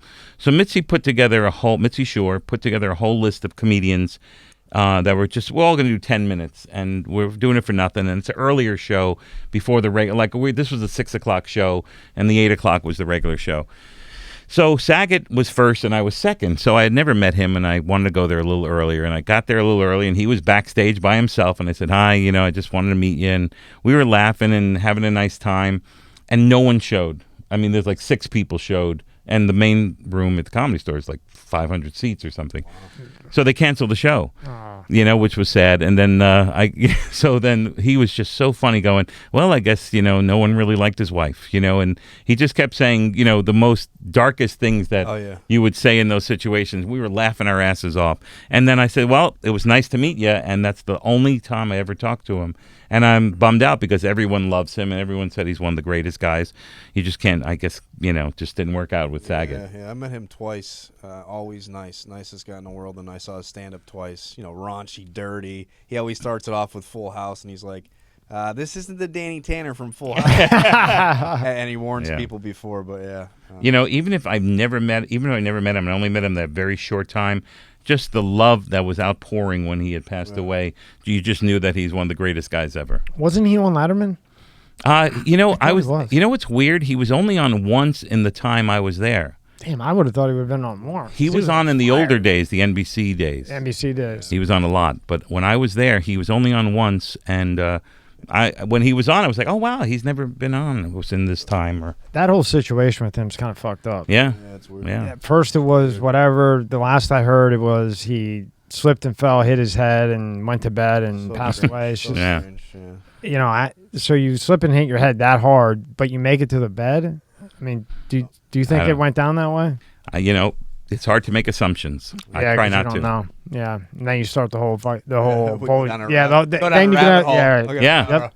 And This he's is- smart. He stays away from the rabbit holes. There's a great book called The Four Agreements. It's a very small book, and one of the agreements, the first one is be impeccable with your word. So your word is always good. People can trust your word. No matter what it is, they'll trust it. Second one is don't make assumptions, and that's huge. And I don't. I oftentimes people say, "What did this happen?" or "What is this?" and I won't make assumptions. And if someone is something I want to know about someone, I don't start off assuming something. I ask them, and that if they don't want to answer it, they don't want to answer it. But if I'm not going to just make an assumption, because a lot of the times you're wrong. The third one is don't take things personally, because mostly people projecting their fears onto you. And the fourth one is just do the best you possibly can. Do you think maybe they have 500,000 of those I could buy to hand out to people? Yeah. Because I think I could think of 500,000 fucking people that need to read that. Yeah, I read it twice a year like a Bible. Rob, how many do you want me to order for you? It's a great book. It's just a reminder. No, but it about really is. things. No, I'm being serious. Yeah, I mean, it's an amazing book, and there's a second part of the book that talks about your dreams in life. Like, say your dream is to do this and to travel the world and go to Laker games, and that's your dream. But your father wants you to be in the army, and he wants you to do this, and he wants you to do that. Well, that's his dream for you, not yours. So you have to live your dream and respect that your father has a dream for you, but you don't live his dream because that's not your dream. What's that book called? It's called The Four Agreements. The Four. And I don't make any money on it. This guy better send me a check. I was Yeah. actually gonna. The guy's name is like Don Carlos. I forget it. His first name is like D-O-N. Like it's in. I can't think of his name, but it's The Four Agreements, and it's a very small book, but it just keeps me in line. That whole thing about not making assumptions was very hard Huge, to do, but huge though. but great. It made things easier. And it sounds like that allows you to keep an open mind as well. Because if you don't have an open mind, how can you ever learn anything? Right. I don't care if you're 95. You Right. know, hopefully you still want to learn 95 because your heart will still tick. Still be Once ticking, you start yeah. sitting on that Keep fucking on couch, you're a ticking. dead man. Pal. I know. You gotta have a dog to keep your ass alive, and you gotta keep doing shit. Otherwise, you're dead. You're dead. What's that, Rob? I said always a dog. Yeah, you gotta have a dog. Yeah, that's one of the things. I'm the biggest pet person. When we were growing up in Florida, because we're in Florida and there's grass and there's all this room, we had every pet you can imagine except a monkey, I think, or a ferret. But we had everything: turtles and fish and birds, hamsters and dogs and cats, and because our family loved pets. But once I started traveling as a comedian, I couldn't. It's tough. Yeah. Yeah, 1987, when I was starting to go back and forth LA to New York, I couldn't do it. And I live vicariously through other people's dogs, Well, I think it's illegal not to have a pet in Florida. Yeah, right. I don't think I know. And when I moved from Pennsylvania here, Right. and I don't think I know anyone who doesn't have an animal of some sort down. Yeah, you have to. I mean, they're the greatest, and they don't. That's unconditional love. I was just gonna say, Ah, yeah. they love you no matter what. No matter what, You if could you're an have the worst day asshole, ever. yeah. All you need is that 2-cent bone that you got that box of 100 for 2 cents a piece. Yeah. You don't need $200 dinners. You don't need to rent a nice car to look like you're something you're not. You know what I mean? That's so right. Just a little bone. Yeah. You're good to go. Everybody likes a little bone. What? Huh? Where the fuck has Eddie Murphy been? I've been waiting for him to do He stopped doing stuff, and then he did the Coming to America 2, and I think he's working on some other things. He was in another movie that was really great, where he was like working in a record store, and it was good. I mean, he's one of the most talented guys ever. His brother's pretty funny too, right? Yeah, Charlie Murphy. Charlie, yeah. But he passed away. He passed away. Yeah, I was. Charlie was ashamed. great. What happened? I forget what happened. With I don't him. remember. I think it was some type of blood disease or something. I don't know. I could be wrong. But Yeah, but- both killers. Yeah, Killers. Eddie Murphy was always phenomenal, Yeah. And you know who I really liked, and I always forget his name, and it's going to drive me nuts. You know the movie Friday? I remember it. Ice Cube, and who was the guy with Marlon Wayne? No. No. Wayne's brothers. Pull up who are the actors in Friday? It's Right. like Tucker. Thank He was God it's so Friday. funny. Oh yeah, Tucker. If you're talking about the It was Ice Cube and the other guy. Yeah. And he was like real wild, but I mean, Chris funny. Tucker. Chris Tucker. Chris Tucker, yeah, Yeah. right there. Yes. Yeah. You know what's interesting is that I got close. Well, my hero in baseball is John Witherspoon. He's John famous Witherspoon now, was too. Letterman. John Witherspoon, Letterman, and another guy used to write for J.J. Walker. When J.J. Walker was a big star in the, he was on TV, Letterman and Witherspoon were like best friends. And Witherspoon would always be on the show. He was really good. I work a lot. I'm a huge baseball fan and hockey fan. And we were talking about the hockey thing, and I knew the bad goalie, right? I called it, right? You did. Yeah. So anyway, He is funny as hell, though. Chris Tucker. Chris Tucker's really funny, and I work with the Big Poppy Foundation. David Ortiz, and he and Chris Tucker's there every year, just like all of us, and he's a very charitable guy. Once you see that these people are there to raise money for kids, I'm your fan, no matter what you've done in the world. And Tucker's there every year, and he's really funny and really a nice guy. And he remembered me, and he did, even though we're not best friends, he made sure that. You feel like you're in the room with him, and it's not like you're over there. And he's a good guy and hilarious. I think because I saw Friday on the TV. It was late at night. I couldn't sleep or something, and I was laughing. I was like, "Where the fuck has this guy been?" Because He's he around. He killed. And then I Googled it, and it said that he went so hard, so fast, and then he wanted some time with his family, his kids, and shit. Good for him. He said he's coming back. I hope he does. Because to me, he was up there with the best of them. Yeah, But he maybe just needed a break. Yeah, look, it's not up to us to tell him what to do in his life. People say, well, I love this comic, and and then they stop doing comedy. What about me? What about why? Hey, Tucker, I'm just saying, I miss you, but do your thing. Do your thing. Yeah. Letterman, we were talking about the big beard and everything. He hated shaving. When we had the writer's strike with 8 weeks off, he came into the thing with this huge beard, and they shaved it on the air for charity. And all the thing, he hated shaving. That's what he did, and so now he has the beard. And people are like, "Well, I don't know about the beard." Like, who are you? Yeah, You're not him. Yeah, he likes it. So be happy that he likes it. He's not doing it to piss you off. Now they portrayed it, and who the hell knows? But did Leno and Letterman really not like each other? To the person on the outside watching, each other. They respected each other. Right. That's all you need. Yeah, they respected each other. Letterman said that Leno was one of the greatest stand-up comics. I booked a show up in Northwest Florida. It's where the Tiger Lakeland. Yeah. And I booked the show, and they wanted a comedian, and I said, if you have this kind of money, they had a lot of money, book Leno. And I had never met him in person, but he went to the same college I went to, which a million comedians went to, Emerson, where I went. And he was just, he was just 4 years ago. That time is going quickly.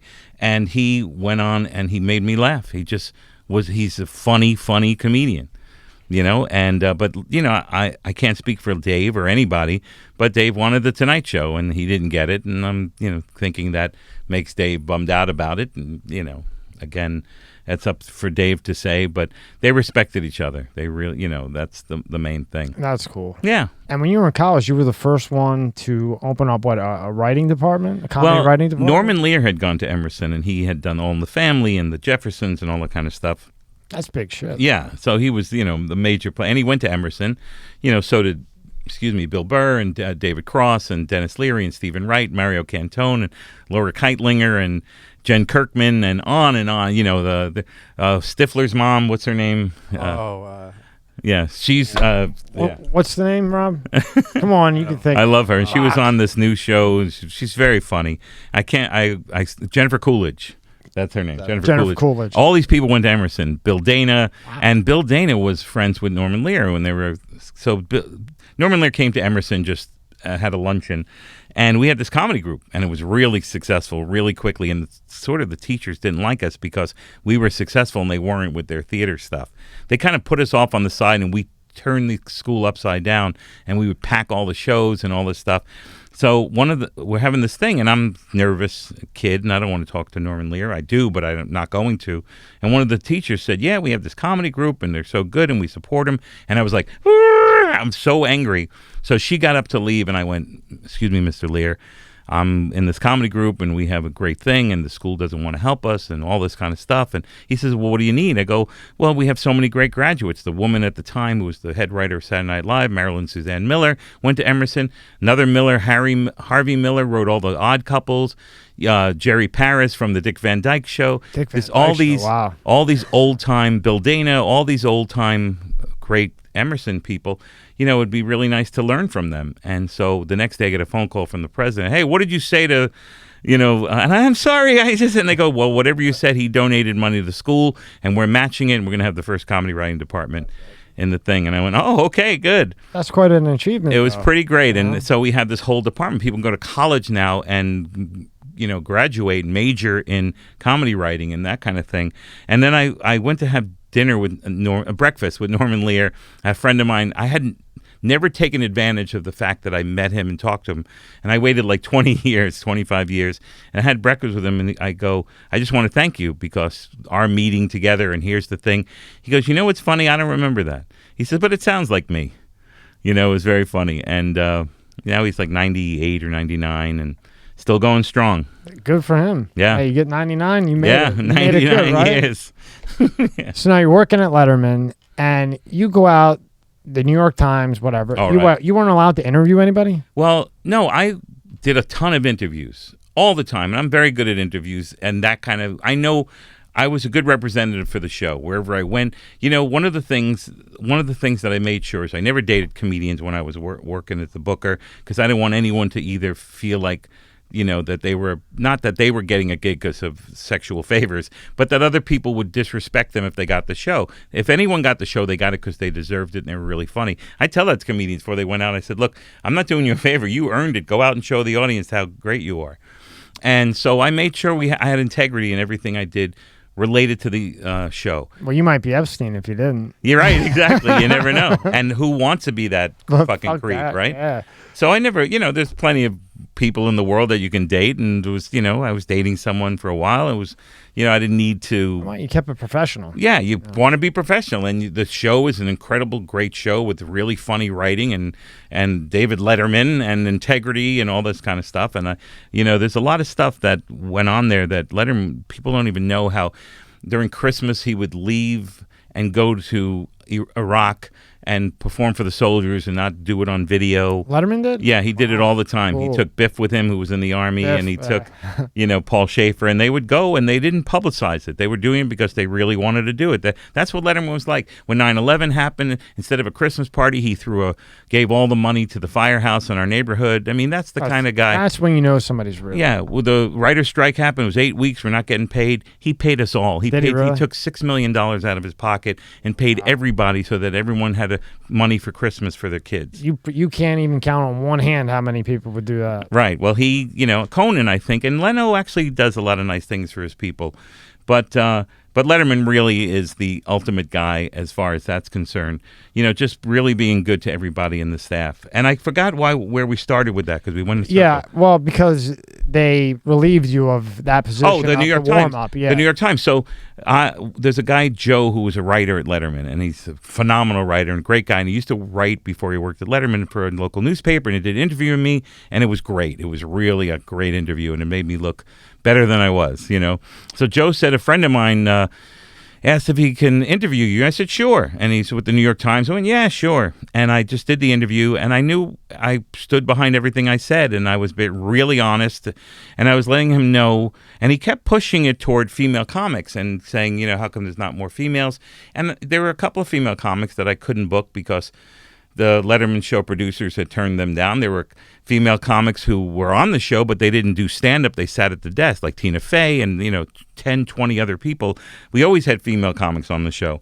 And I said, well, what's interesting? This is advice for if a female comic wants to do. The same advice I give a male comic is I've been getting a lot of tapes lately of women that were sort of acting like they had to be misogynistic in order to get on. I wouldn't put a guy on who was misogynistic, much less I wouldn't put a chimp on who's misogynistic, And I said, the last 3 tapes I've looked at of female comics, they weren't, I think they need to be more authentic. So he made it sound like all women are not authentic, and that all women, I said they're acting like men. And the reality is, it's just he took parts of the conversation, and he had an agenda. And then he begged me for the list of comics that year. So I gave him a list, and there were 19 comics. And there was a woman who was in her 40s, which never happens in late night television. But I believe, like I said earlier, you got to treat older comics, and not that she was old, she's 40s, but they weren't putting 40-year-old women on TV. They weren't hardly putting 40-year-old men on TV. And I thought we should be applauded for, not we should be applauded, that's what we're supposed to do. That has nothing to do with applause. And we had mostly young comics and a lot of African-American comics. We had the Chinese guy, we had a Bangladeshi guy. We had a nice variety of different kinds of comics, different styles, and the heroes that we normally have, the Gaffigans and the, all this kind of comics. And so Amy Schumer makes a statement to this guy in an interview and says, Eddie Brill only books white, middle-aged male comics. Now, he has the list. And if you looked at the list, there's only one comic of the 19 that fit that description. It was Jake Johansson, who's from Iowa, but made his first claim in San Francisco and did Letterman more than anybody else. Every year he did Letterman. I think he did 40, 50 appearances on Letterman. So she was wrong. And she didn't know. She's a young comic, and she wants to be on the show, and she's not ready. She wasn't ready at that time. Her material was... and she admitted it later, her material at that time was racist a little bit, and it was everybody sucked but me, and she wasn't ready then. She was talented, but she wasn't ready. And she said, if this guy really cared about integrity for the article, he wouldn't have put her statement in the paper, because he said, well, I looked at the list and you're wrong. Everything you're saying is wrong. But he put her statement in there and caused drama that didn't exist, especially between me and her, because in reality, I forgave her for it. She just wants to be on the show. Every comic wants to be on the show. And if they don't see, a young female doesn't see another female on the show often, they're going to think, they hate females. And the truth is the Letterman show didn't. And we really put on a lot of great female comics, sitting down, doing stand-up. And if we want to have a discussion about it and say, I'll have a round table and have a bunch of people talk and say, hey, you only had one female comic on the show. Then he's like, okay, well, maybe next year I'll put on 5 or something. And not that I should be told, but this guy made it seem like I was a misogynist. And at the time, Letterman had been in trouble for having an affair, and he was also in trouble for having an article in the New York Times, I think, about how he had no female writers on the show. So it couldn't have been any worse timing. That was the worst timing, and they threw me under the bus, nice and I got fucked over. And then later on, one of the executive producers wrote me the beautiful letter saying, we were wrong, we should have backed you up, we acted hastily. And then Letterman sat me down, and we had a conversation. He said, I'm sorry for what happened, I should have backed you up. I know you. Look, at the Letterman show, especially at that time, the 3 major producers were all female. The person who booked the show was a woman, and then there were associate producers were women. So all these women were on the staff. So not only do we have women comics, we have mostly women staff. And if they didn't like, and if they thought I was misogynistic, they would have had me let go. You would have been gone. I would have been gone, because they're like, who's this prick? But they didn't, because I was, taking care and booking all these great comics and giving people a break, and put a lot of female comics on the show, But nobody talked about that at the time, right? But afterwards, like Lisa Lampanelli goes and says, look, I know Eddie Brill. Lisa Lampanelli. Yeah, he's great. And I cannot not laugh when you say her name. Yeah, she's very funny. But I wouldn't have her do stand-up because she was filthy, but was sitting on the panel with Dave, she was aces. And then Bonnie McFarlane made a movie called Women Aren't Funny, and there was a joke, a play, and she said in the paper the next day, what are you talking about, Eddie Brill? He spent 20 minutes in my film just talking about how he loves women comics and thinks that they need, so they only, But isn't that insane that you have to defend yourself about that? It's just fucking crazy. And all these years later, I lost out on a job that I was doing really well. And there were comics that I was going to book that didn't get on the show because they had different bookers. Well, just be happy that they didn't try to fuck you in 2022. Yeah. Because you probably would you'd have your own bunker just because of that, I know. You can't say anything. But young female comics know. I'm doing this show in Jupiter, and I was able to pick the 2 comics opening for me, and I have 2 females. Sure. Not because they're female. females, but No, because they're good. fucking hilarious. Well, that's what Right. it should be based off of whether you're good. Yeah, whether you're good. whether Well, that's what he said. What if That's what he there's- said. Yeah. you know, it's like, what if there's not female comics out there? What if there's 2 out of 1,000, and they're not very good? So does that mean, oh, he doesn't like women? I mean, Right. that thing is so But overplayed at this point. Even with though all even that though the shit. fucking jerk off twisted his words, if you read the article, and I read it like 3 different times because it was in the New York Times, but then another, then they twisted again in Right. in an umbrella or whatever the fuck. Even with the umbrella twisting, all he basically said, in my opinion, right, is that right now we don't want a woman trying to be a man. Be yourself. Yeah, and not a Be man, yourself. a misogynistic man. Misogynistic. That's Right. a bigger word for me. Yeah, Sorry. I don't want someone going on stage and being someone who they're not. Who they're if not. that's who you are, that's great, and be that. But that's not right for our show. It's an 11:30 show on CBS Network, and we're not doing that. Recently, not long ago, I don't remember her name, and I wouldn't say her name if I remembered it. I saw one of the worst comics I've seen on television in a long time, and this person was on TV and had on a big show, and I was like, oh my God, this is awful. And luckily, I taped it because I wanted to watch it again and see if a couple of days later, see if it was the worst set I've seen. And then recently, I saw someone show her videotape online, and some guy wrote and said, she's one of the worst comics I've ever seen in my life, and I can't believe. And then some woman wrote back, that's because you're misogynistic and you hate females. Right. He said, no, I don't hate females at all. In fact, I love female comics. For me, I grew up with, Paula Poundstone is my favorite live comic I've ever seen, and I booked her on Letterman because that's the way it was. But this woman was saying, that he was misogynistic. He said, no, she was just awful. And it's not because, I love female comics. She just happened to be awful, and it's interesting how she got on the show. And I felt the same way. How did this person get on television? Everybody wants instant gratification, too. Nobody wants to start at the very bottom right. and work and get paid jack shit and have to do 400 shows, 600 shows, 800 shows a year, and then get to that point. They just want to be like, well, I deserve to be on a Comic-Con. But the worst part of it all is then they take it out of fucking context, because you would have said it, that person would have said it whether it was a man, woman, purple, green, blue, or and I got a call from New Zealand. This woman wrote, the Eddie Brill is this, God. and you don't know me, you some guy in Entertainment Weekly. And before then, I used to get, I worked for Reader's Digest. And the comedy issue. Reader's Digest used to be massive. And their comedy issue was great. And I was one of the, what do you call them, consultants for them. And then also Variety every year. Did that just die out, Reader's Digest? It just died out, just kind of with the paper shit. Yeah, it was really run by pharmaceuticals. And was it really? Yeah. I mean, if you look at the Reader's Digest, every ad was for some, Kill Rizzy or what. That's my favorite new one, Sky Rizzy.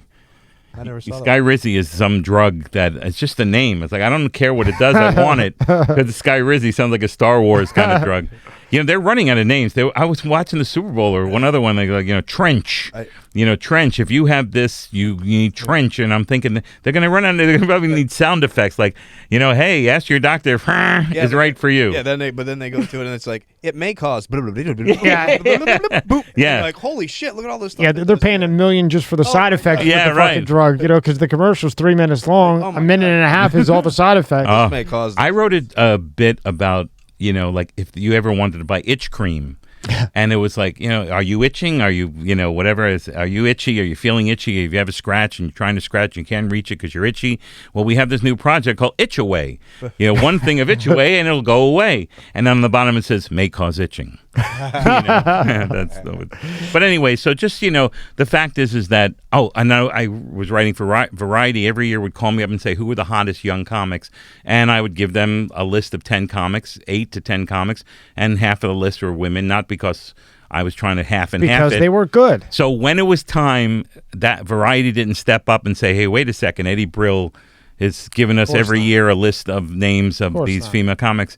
They weren't, I had a female comic opening up for me on the road all the time, and I'm sure that wasn't mentioned, right? Yeah, it's not mentioned. So now, when you go back and this happens, and you face Dave initially, how does that go from there? It was a little weird because no matter what I say, it represents him, and the thing that I did wrong was something as big as the New York Times, which I wasn't even thinking.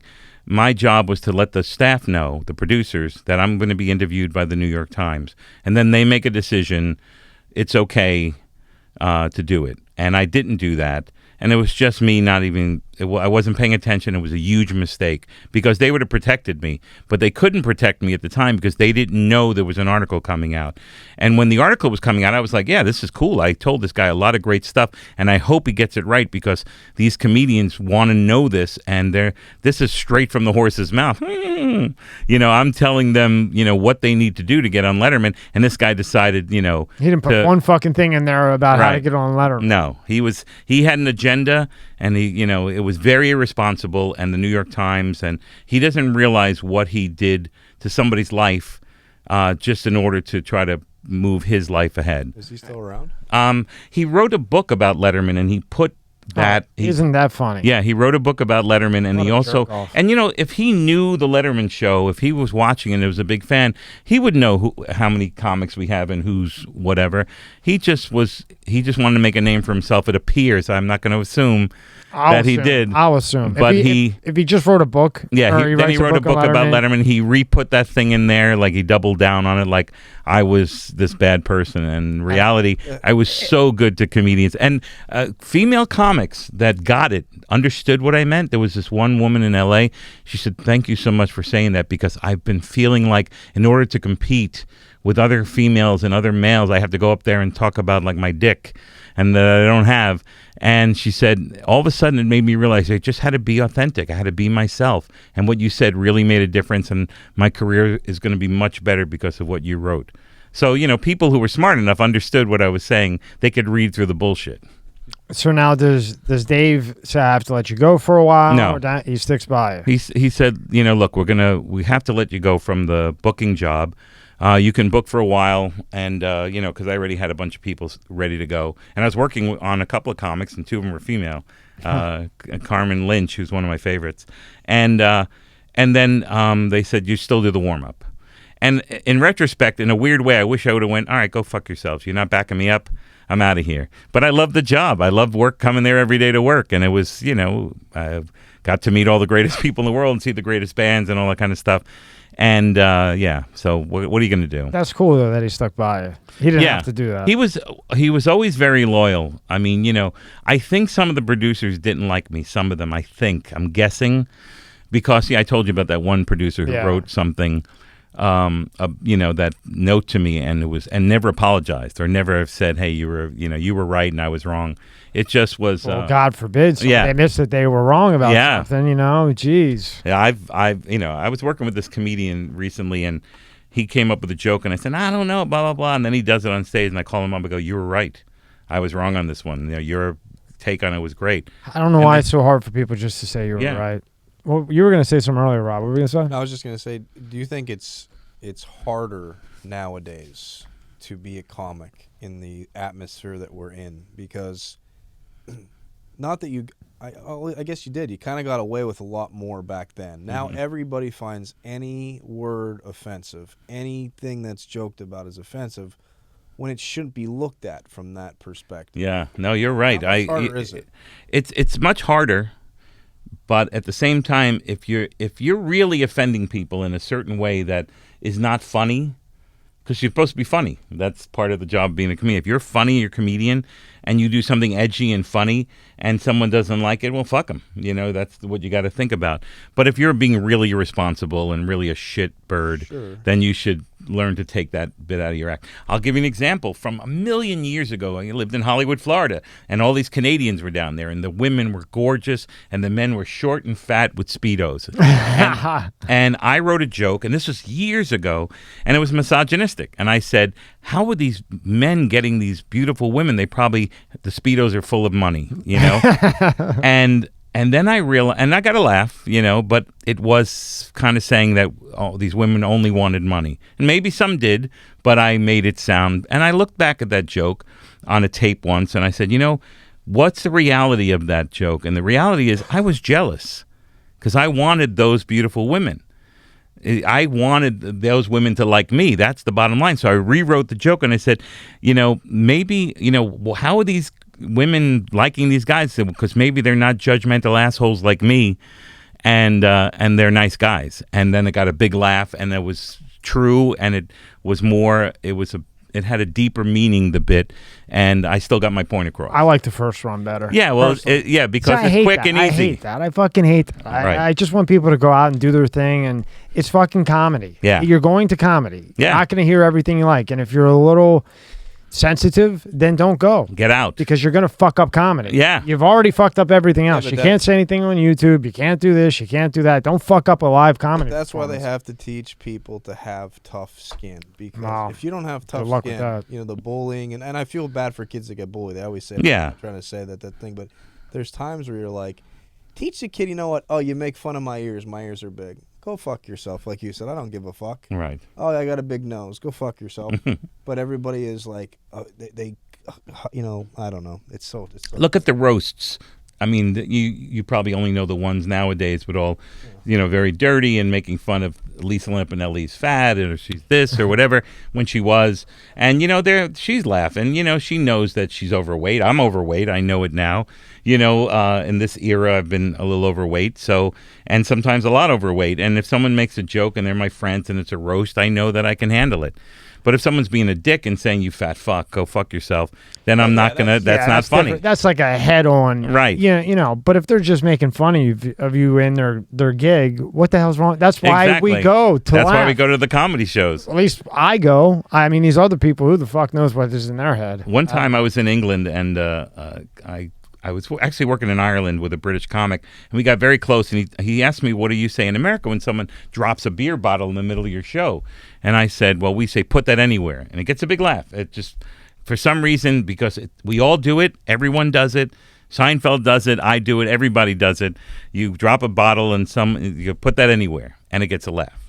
So I said, that's what we say in America. I said, what do you say in England? He said, in England, we say sack the juggler. and I'm like, what? And he says, fire the juggler. He dropped the thing, and I went, oh, I never thought of that. So I go to London the next week, and I'm on stage, 400 people at the Comedy Store in London, and a guy has a tray of beers, and he smashes into the ground. And without even thinking, I go, sack the juggler. And the crowd cheers and laughs. I bet they went crazy because an American said it, right? Right. Yeah. And first of all, I was laughing because the audience was laughing at something that didn't make any sense to me. A week ago, I never heard of it. And the more they laughed, the more I laughed, the more I laughed, the more they laughed. It was beautiful. Well, that's sorry to cut you off. That's the point, to get the engagement with the crowd, right? To do all that. Yeah, it was really fun. So this in between shows, I talked to a heavyset comedian, and I said, "What do you say when someone yells out, 'Hey, you're fat?'"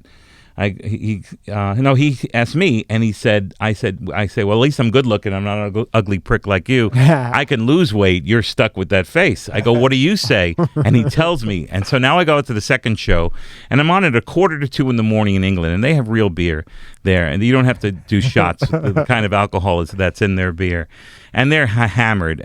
But it's going well. It's going well, and all of a sudden a guy yells out, "Hey, you're fat!" And I was able to use my friend's line, which is that, yeah, because that's every time I fuck your mother, she makes me sandwiches.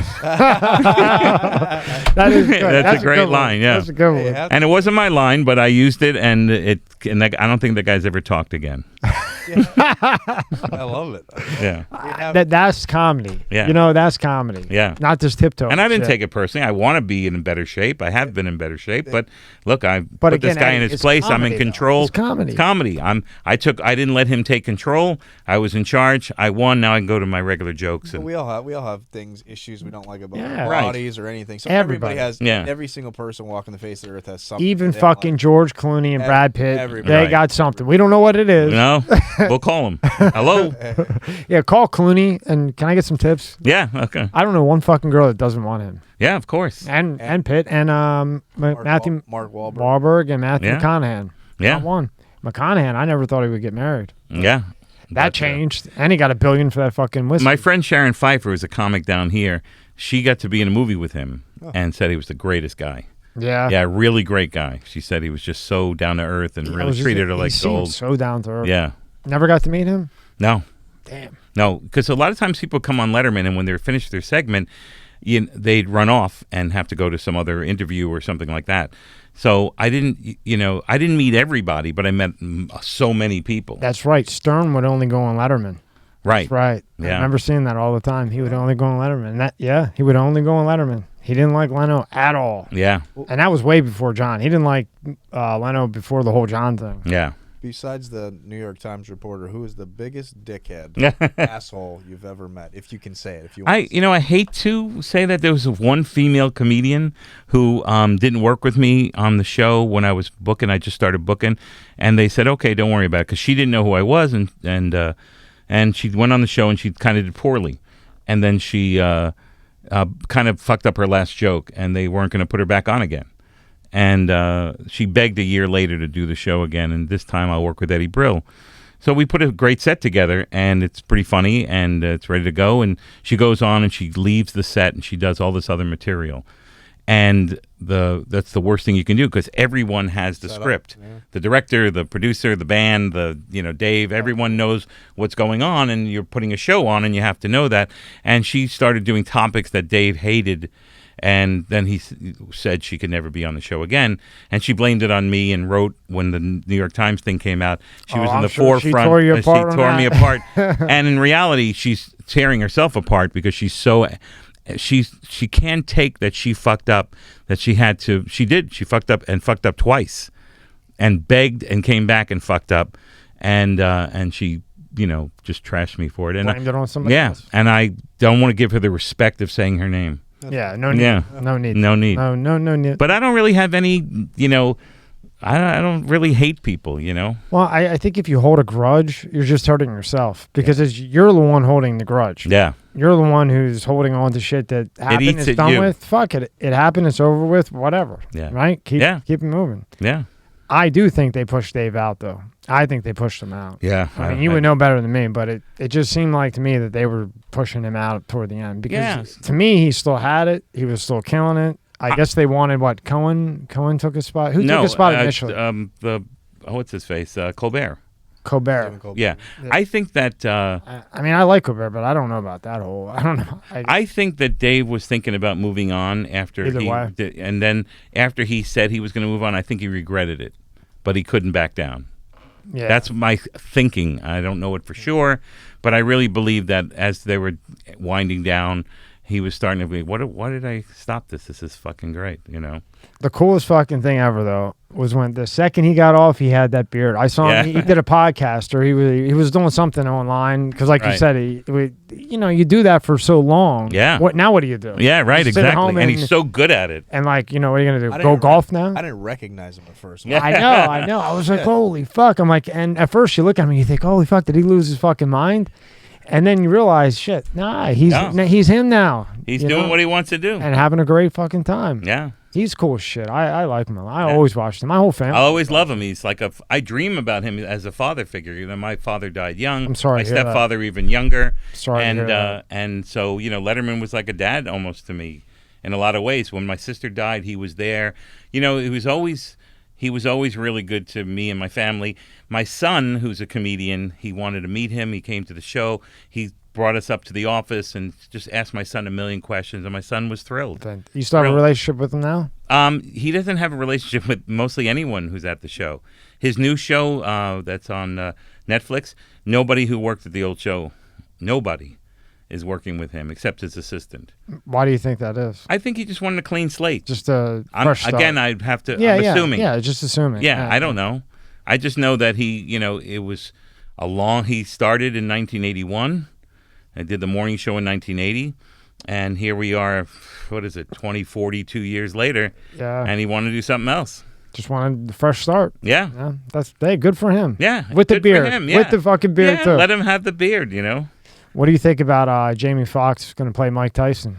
Yeah, I love it. He's going to be good. He's a good guy. Oh, he's a good guy. They're coming out with great actor, great singer. Did the Ray Charles movie. What can he do? I don't know. Man, that fucker can sing, dance, rap, act. I don't think he can hit like Mike Tyson. No, he can't hit. He's beefing up, though. If you look, he's getting big. Yeah, they're doing a Tyson movie, and he's playing him. But I think he's probably the best pick. I mean, who would be better? I mean, I don't know what other African-American actor right now that could pull off a Tyson. I don't. Yeah. Can you think of one? What do I know of? I mean, Jamie Foxx killed him. Yeah. Michael B. killed Jordan maybe, but he's already Right. in those Creed movies, so I don't know. Nah, I like not- Michael B. I Jordan. love yeah, no, Korean no, movies. I like him. I'm just, I mean, to Yeah. play Mike Tyson, you got to really have it. Now, Yeah. the one more question we have to ask him too. We always ask every guest this question. Tommy's gonna laugh when I say it. Who is the GOAT in the NFL? The greatest of all time? Oh, that's so hard. See, I'm a Namath fan, and he's not the greatest of all time. But to me, as a little boy, you know, the Mets won the World Series on my birthday that year. The Jets won the Super Bowl. Are you a Mets fan? Yeah. All right. And they won it on my birthday. And then the Knicks, I went to the 7th game of the Knicks championship. Greatest of all time, it's really hard to say. I mean, you know, you can't pass Brady and say he's not the greatest, but what's his face? The wide receiver for San Francisco. Jerry Rice, Yeah. one of the greatest of all time. It's hard to say. Jim Brown is a running back. Yeah. I mean, there's so many. I'm such a fan of everybody. Who do you think? I still say Joe Montana. That's how I go. Yeah, he's phenomenal. I got to interview him. Really? Did he really? Yeah, I do a lot of corporate events. So during the Super Bowl in Houston, I got to interview him, Montana. I got to interview Don Shula, who I knew down in Florida when his son David was going to high school. When I was in high school, I used to do impressions, and one of my impressions was Howard Cosell. I always thought it was funny, and I pulled it off. I can't do it now. But in the days of Howard Cosell, I went to South Broward High School, and I announced the football games and the basketball games, and I was Broward Cosell. Oh, shit. Yeah, and I got press and newspapers and radio, and I really liked it. That's one of the reasons why I'm a performer, because I was going to do math and science or something like that, and then I just loved that, seeing my name in the paper, and then I started writing for the local paper. So I did Broward Cosell. And one time, Don Shula's son's team was playing at our high school. I forgot what the name of the school was, Chaminade or something like that. And David Shula.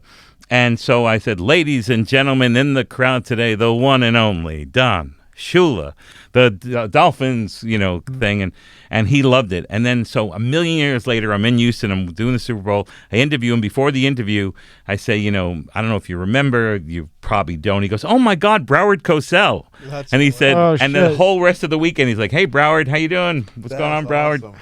He was a great guy, yeah. You're in sports purgatory. Yeah. The Jets, the Mets, and the Knicks. Oh, yeah. Are you kidding me? And the Rangers. I was like, my whole life. But you know what? I stick with my teams. Yeah, he was talking about the Rangers last night. Yeah. I'm Philly all the way through and through, except for baseball. Interesting. Who do you like? I grew up in Pennsylvania, but I got New York channels. Pittsburgh? No, New York Mets fan. Oh, wow. That's really cool. And Mets and Phillies hate each other, so every time Philly fans are like, how the hell did that happen? Yeah. But I think Brady. Yeah, Brady is one of the greatest of all time. Just the age and he just. I mean, I know he always had a good line, but what makes me say he's the GOAT is because he left Belichick, right? Came to Tampa, right? I've never seen him get hit more in my life. The first 6-7 games, right? I mean, all those years with New England, you could probably count on your hands and feet how many times he really took a hit. And even of those 10 hits that we're talking about, hands and toes, maybe 5 were really a good hit. Right. At however old he was, what, 40, 41, the first year with Tampa, he got annihilated for 6 or 7 games. Remember? I mean, he got clobbered and still won the fucking Super Bowl. Yeah. He may be back, they say. Yeah, I don't think so. They say San Francisco. Yeah. You never know, Eddie, because when you start sitting around the house with the wife and the fucking kids all day long, you start thinking, fuck, maybe I could take a few more fucking hits.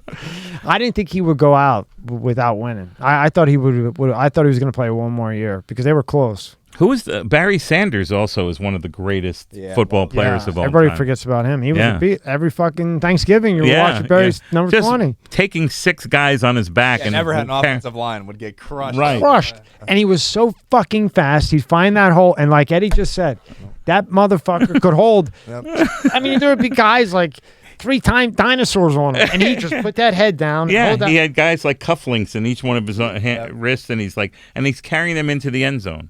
I think he rarely fumbles. He might have had 5 in his career. I mean, wonder. seriously. Yeah. Because I really watched Barry a lot. Yeah, I thought he was. I forgot about great. Jerry Rice. Jerry Rice was a beast. Yeah, Jerry Rice. Forgot about Incredible. Jerry. I don't know if Montana would be Montana without Rice. Huh.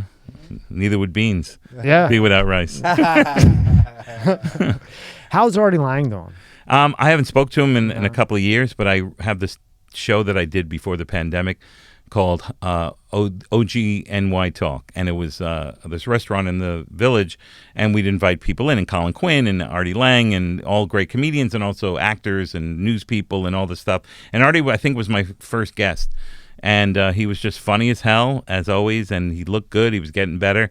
And then I don't know what's happened, really. You know, pandemic, a lot of us were kept apart. I mean, from your families, from your friends and everything. So I just root for him because I've known him a long time and I love him. I think he's so funny, sweet, funny, talented, nice. Yeah. I mean, I don't know him or anything, just Right. from listening to him online and when Stern first moved to Sirius, I listened to. I was driving to Pittsburgh all the time. Yeah, right. Where I was, so. Artie was great. He was great. Yeah. He was great. That's when Artie left is when I stopped listening, kind of started to fade away from Stern. I stopped listening to XM and Sirius, so I didn't really listen. I didn't care anymore. I wasn't even involved with that.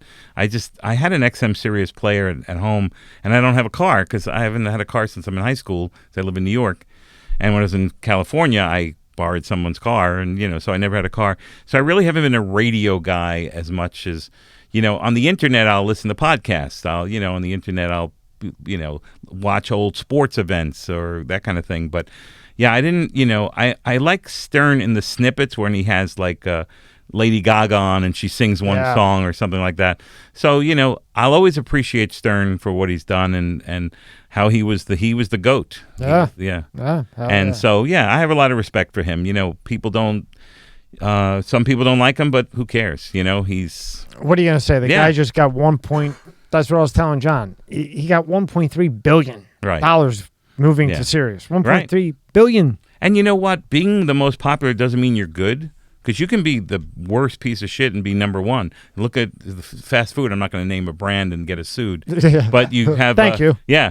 But, look at that food. That's number one. Yeah. McDonald's.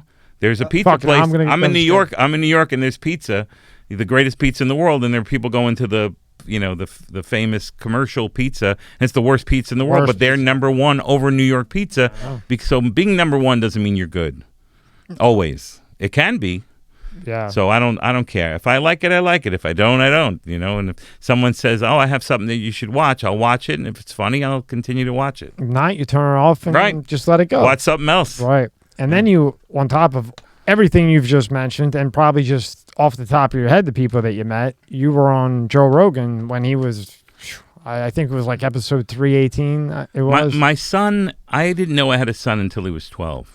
Is that right? Yeah, and him and I, we're best friends. He just had a boy. That's so cool. And I have my grandpa. I was named after my grandpa Eddie, and now I am a grandpa Eddie. Uh-oh. And my son is really talented. Get the fucking wallet out, pal. Yeah, I'm ready to do it. But he's really funny. And I've taken him with me to work and, to gigs and had him open.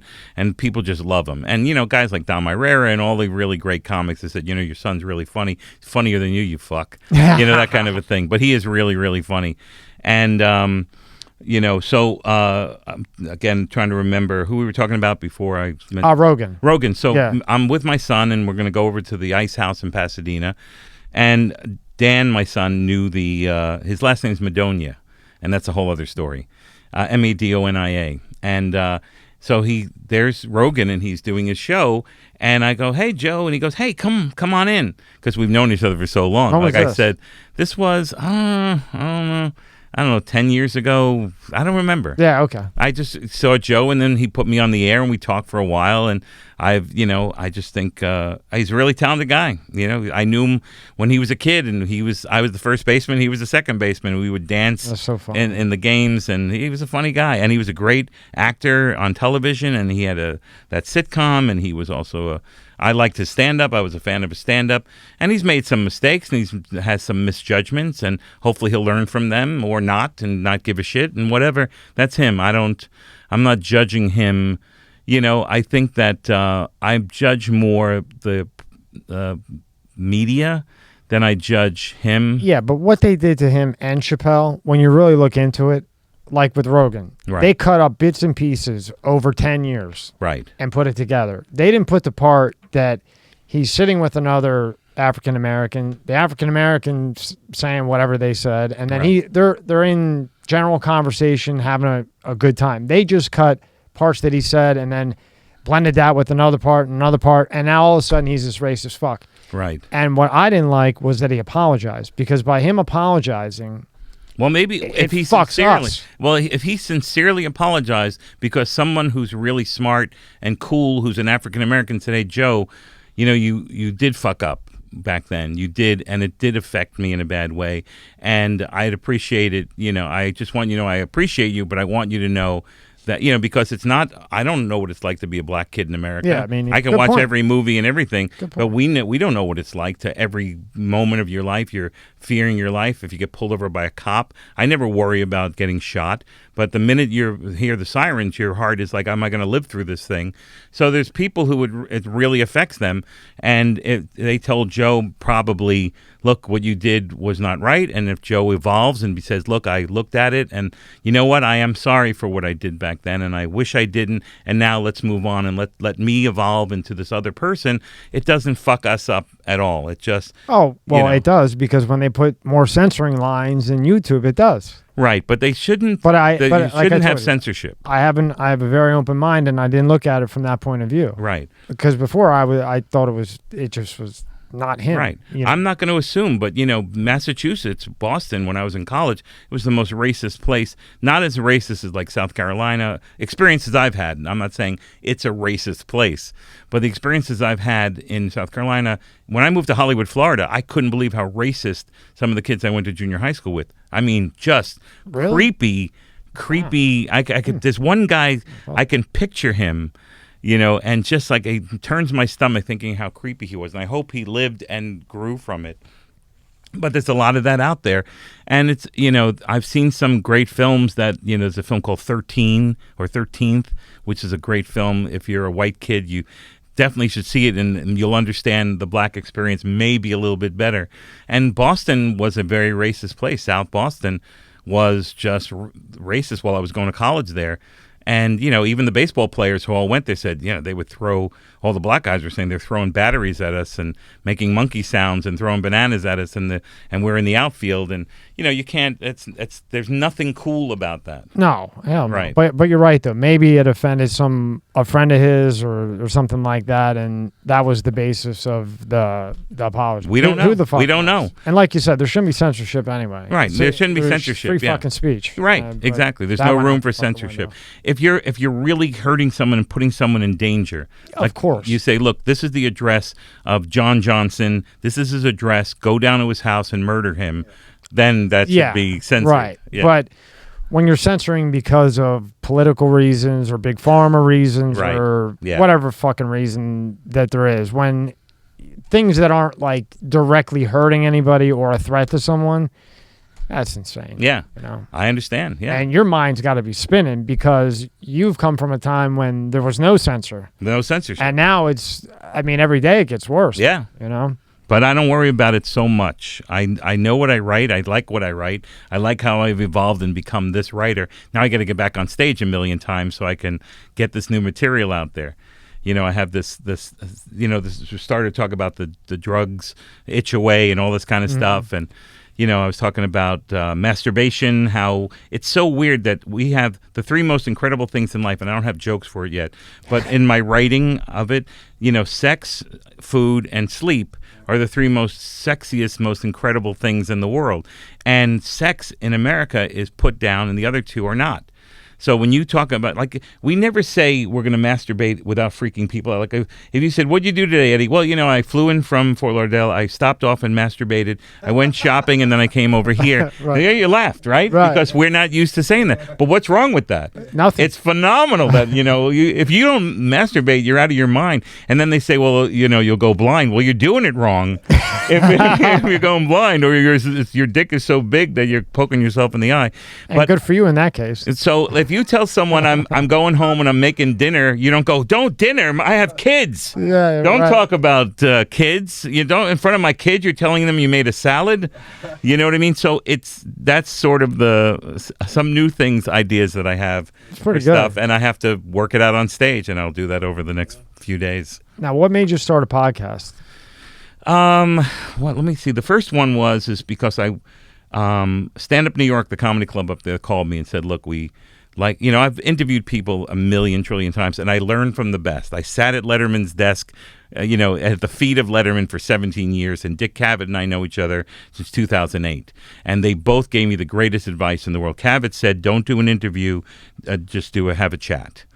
And so I've always remembered that. And I did a lot of those kind of things. And I wanted to do something different. So the first podcast I did 11 episodes interviewing comedians and how they started, not as comedians so much, but in their childhood in their home. Who was the funniest person? Was your grandmother funny? What is your mother?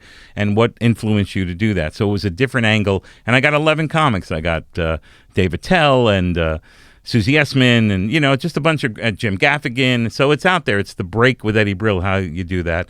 And then a friend of mine was doing a show called Relationships Are a Motherfucker, and she had me co-host a couple episodes with her. It's pretty fun. She's great. She's hilarious. And then I would be in the neighborhood and go to this restaurant all the time. And he said, why don't we do some interviews? And I thought he wanted me to be the interviewer, but it turns out he wanted to also be the interviewer.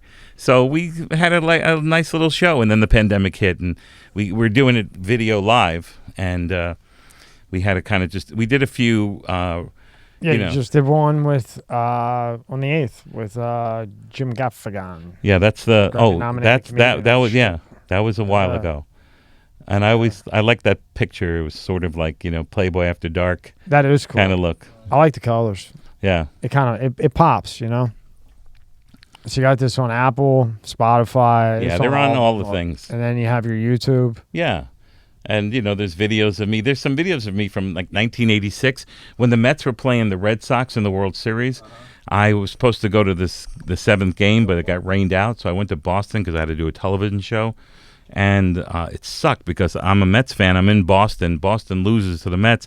And I call my friends at home, and they're cheering, and the streets are wild. And I'm in Boston where it's like tumbleweed. And I have to not act happy because I'm they're so pissed off. Yeah. But there was a show called The Mike McDonald Show that I was on from October 26, 1986. And I looked at myself, you were pretty funny even when you were a little kid, So I have all that kind of stuff. Go to media, because when you're home, remember you were telling me last night, so I go to media rep. You see that picture right there? That was taken by the New York Times photographer. Oh, is that right? Well, good. Yeah. Now you're making good use of it. Yeah. Fuck him. Jerk off. The photographer was a good guy. I was on Dr. Katz, was a dream come true for me. Oh, because I was a cartoon. That's and then so I got cool. to I ended up doing more cartoons. That picture there is what I was dressed of. But I think that's just the interview part. I don't know if that's in '86. Yeah, the one with the blue sweater. But Dr. Katz was cool because I loved cartoons growing up, and now I've been on a bunch of them. And that's eddiebrill.com. Yep. And you got your media on there. You can get the tickets on there everywhere you're at, right? You ask me questions, you tell me to go fuck myself. Whatever you want to do, I'm cool with it. And then you got your Twitter. Yeah, I just I just do one-liners. I'm not trying to do politics. I don't want to do, I did stuff years ago, but it's a waste of time. And Twitter's just fun. I just do funny one-liners. I do a lot of wordplay. So what happened? Jack Dempsey left there, right? Or I don't know. Yeah, he runs it. I don't know. They were giving him shit about whatever. Who the fuck knows? Right. I'm sure some political bullshit that neither of us want to fucking get into. Yeah. If you want that, just go watch TV. Yeah, it's on right, every fucking channel that ever. And you know what? They focus on the extremism, like I told you before, and that's the worst. There's no story. That it's only they create drama that doesn't exist. Yeah. And there's a lot of irresponsible people on both sides. And there shouldn't be both sides. There should be 10 sides. There should be. Because there's more than two kinds of human beings. That's right. There's not Coke and Pepsi. There's RC Cola as well. I agree. There's Winn-Dixie Cola. I agree with you. I don't know what it is with this red, blue shit. Why not just for whoever you like and whoever you think is best? You know what it's about? Money. Yeah, I know. It's about money. You've got to separate people so that you can make money. Yeah, well, I think we can keep dreaming that one. Yeah, it's not going to happen in our lifetime. No, not at all. Maybe the next evolution it will come and happen. Because if you tell the truth, they'll kill you. Yeah, and you're not lying either. That's the fucked up part. You're not fucking lying. Yeah, truth. And congratulations on the MA award. That's Thank you. Pretty good to get. That was tough. It was great because it was my peers. way back when. That's a Manhattan Award. It's only in New York. I mean, it's music and cabaret and all this kind of stuff. That shit. And but you can't say you're the best at something. It was just I was very involved in the cabaret community in New York, and they chose me as their for 3 years in a row. Yeah. And I accepted it, and they're kind of cool little statues. And what do you mean, cool little statues? They are. They're cool little statues. But I'm more than a fucking statue, man. Yeah, that's hard. You're in downtown. That's New York. You're not talking about like I don't know, Alaska. Yeah, Alaska. Okay, maybe you just put it somewhere. Not that I don't like Alaska. I like Alaska. Offended all the people from Alaska. Yeah, actually, I did a gig in Alaska that was amazing. It was really cool. We raised money for the dance troupe. A friend of mine. Eddie, I'm sorry to interrupt you, but I got to ask you this: was it all sunshine all day when you were there, or all dark? It was a little bit more sunshine than it was dark. We had to put black on the windows to go to sleep. Isn't that fucked up? Yeah, it's really fucked up. But it wasn't completely. That would mind fuck me.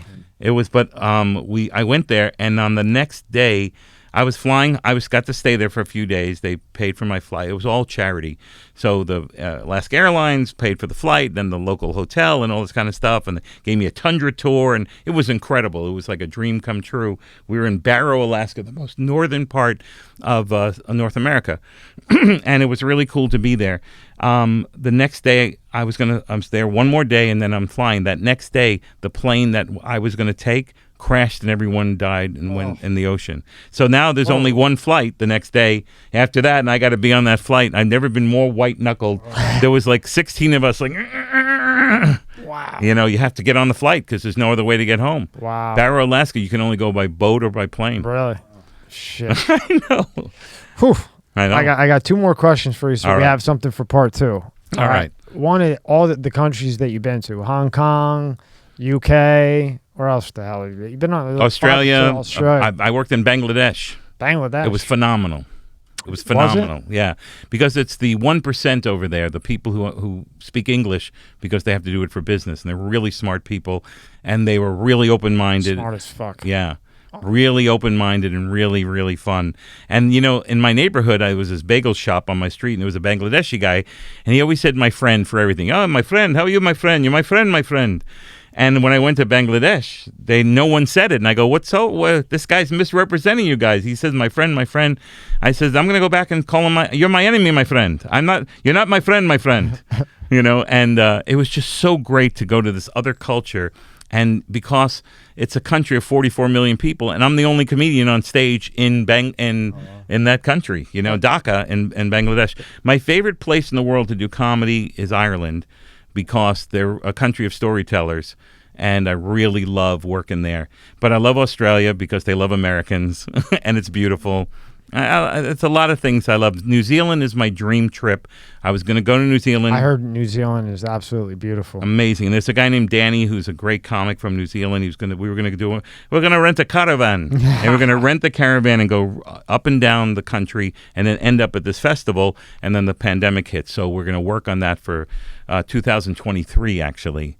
If we still are alive, if the world is still here, we're not. Yeah, I'm going to go to under New Zealand. Fire, right? Right, something like that. In the year 2525. And Hong Kong was great. Hong Kong was really cool because the guy who was booking the show, you were there? No, I just said that had to be amazing. The guy who was booking the show was born there. He was Australian by his family, but he was born in Hong Kong. He grew up there, so he took us comedians everywhere to not the tourist places.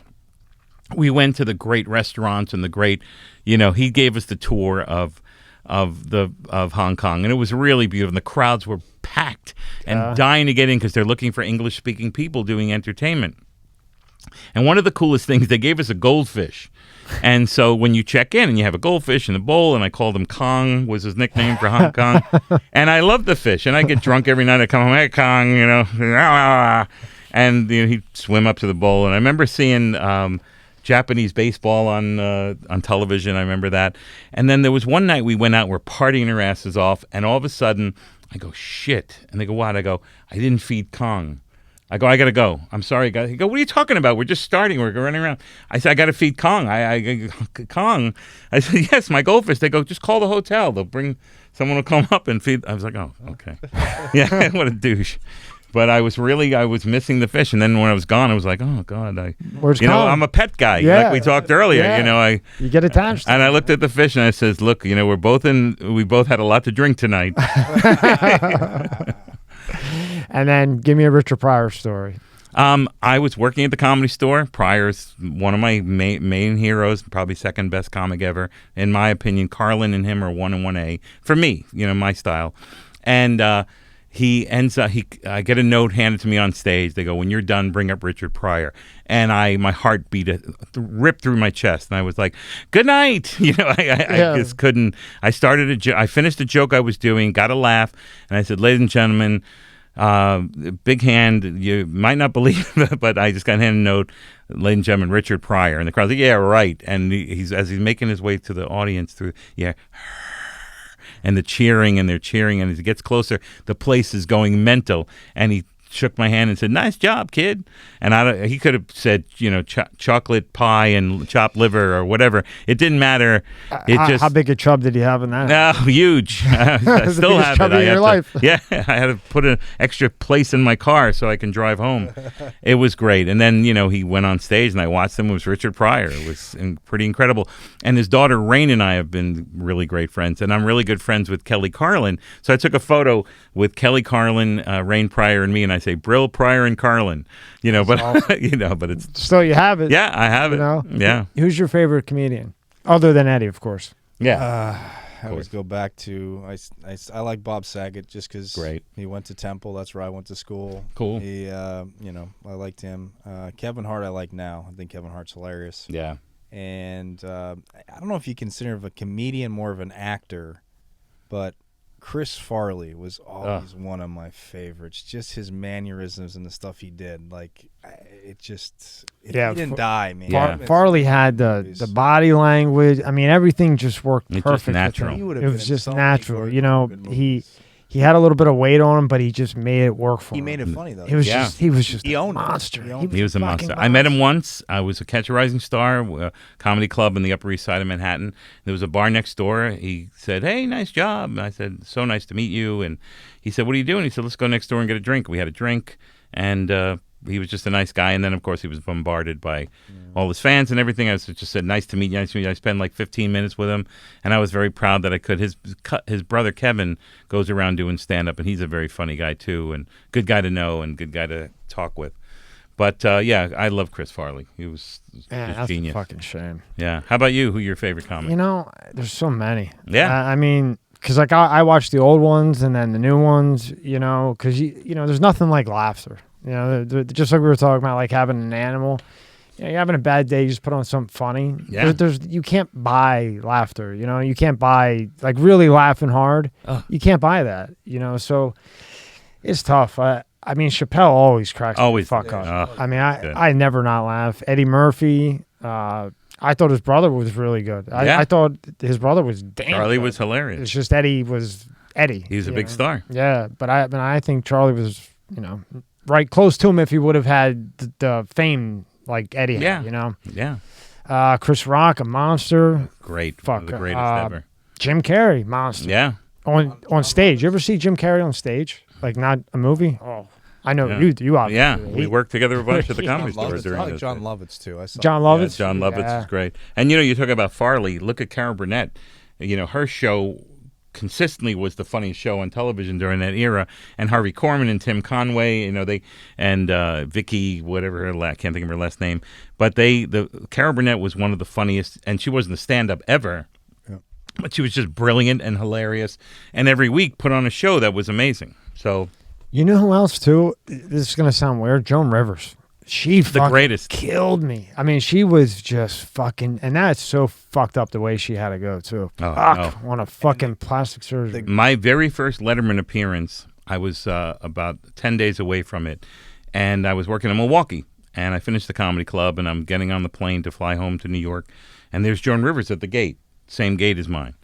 So I had met her once for a few minutes years ago at Stand Up New York. I laughed just thinking about it. Stand Up New York, and it was me and Judy Gold, and Rhonda Handsome was this comedian who's still a comedian, great comedian.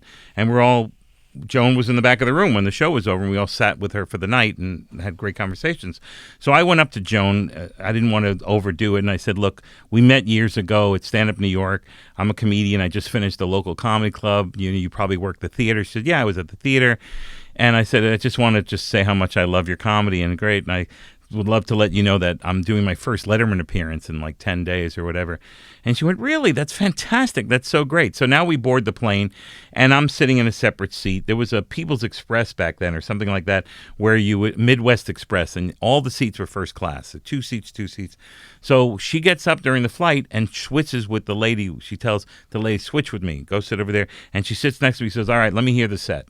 She says she helped me with my first Letterman set. Joan Rivers gave me advice. So cool. And she gave me advice that she said Jack Benny would do this. You know, the nonverbal communication skills are as important as the words that you say. So when you say something, try to say stuff without words. Do it with your body.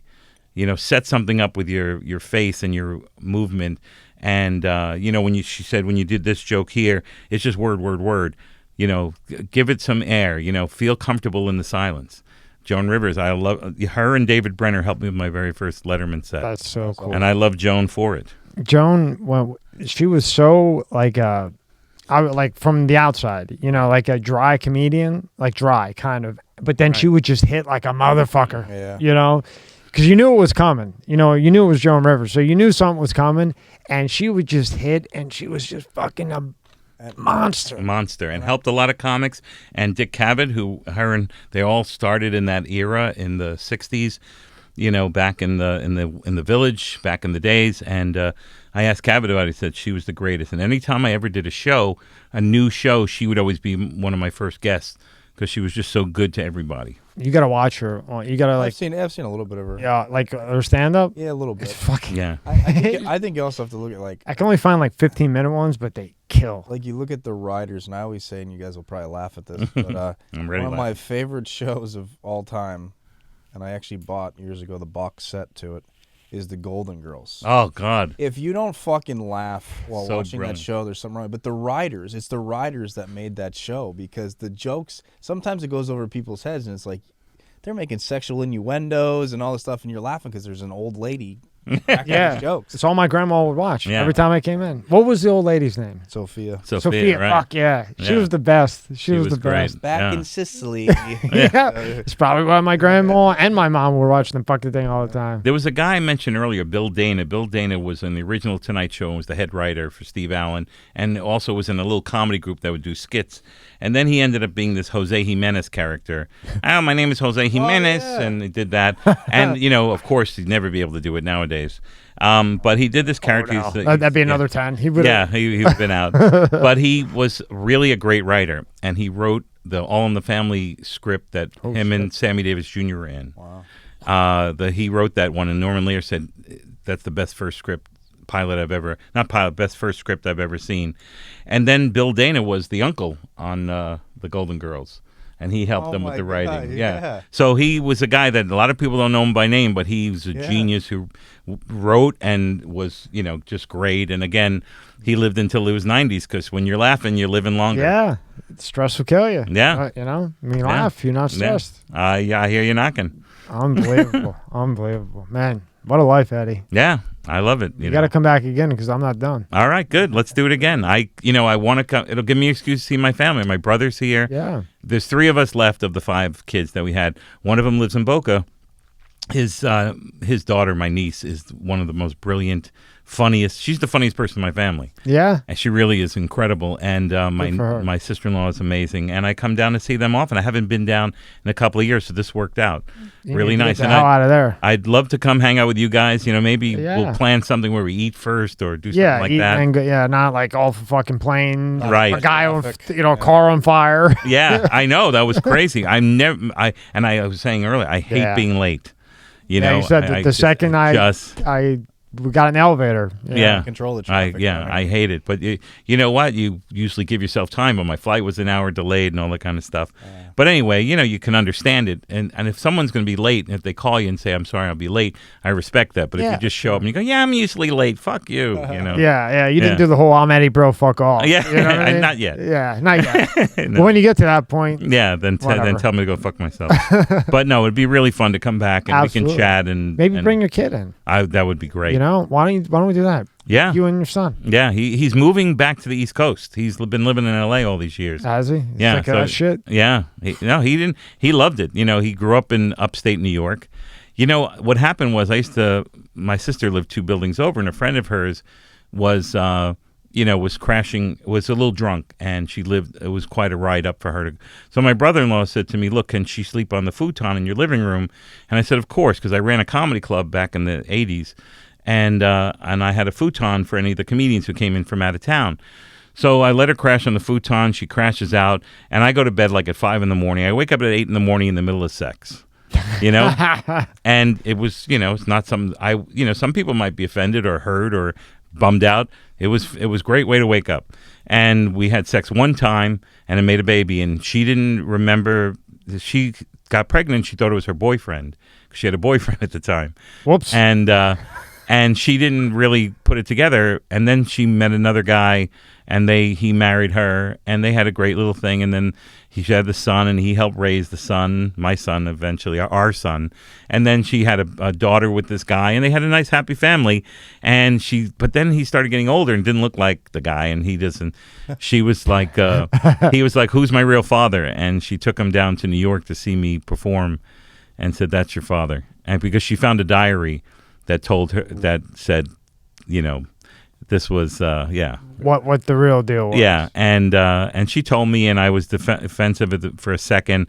My mom was so excited. Oh, another grandchild! And then I went and saw him, and I fell in love with him the minute I met him. And then it was like he was 12. 9 years later, he becomes a comedian because his father is a comedian. Amazing. Yeah, man. and he's really good. I'm very prejudiced, but he's really talented. I'd love you to meet him. What'd that feel like when you got to meet him? But once you got over the bullshit, yeah, I was a little nervous because it wasn't the way I wanted it. Right. I want to plan it and have the thing, but life doesn't work that way. No, it does not. And I have the greatest son on the planet, and him and I are so tight, and he's so funny, and I'm very proud of him. He's a good person. That's great. And her name's Jennifer, and she raised him beautifully and made him, into an incredible human being. So, her and I aren't best friends, or we don't hang out all the time, but if she ever comes to New York, we'll go grab a bite, and we have along enough for the kid to of course. And but we don't. There's no negative thing there.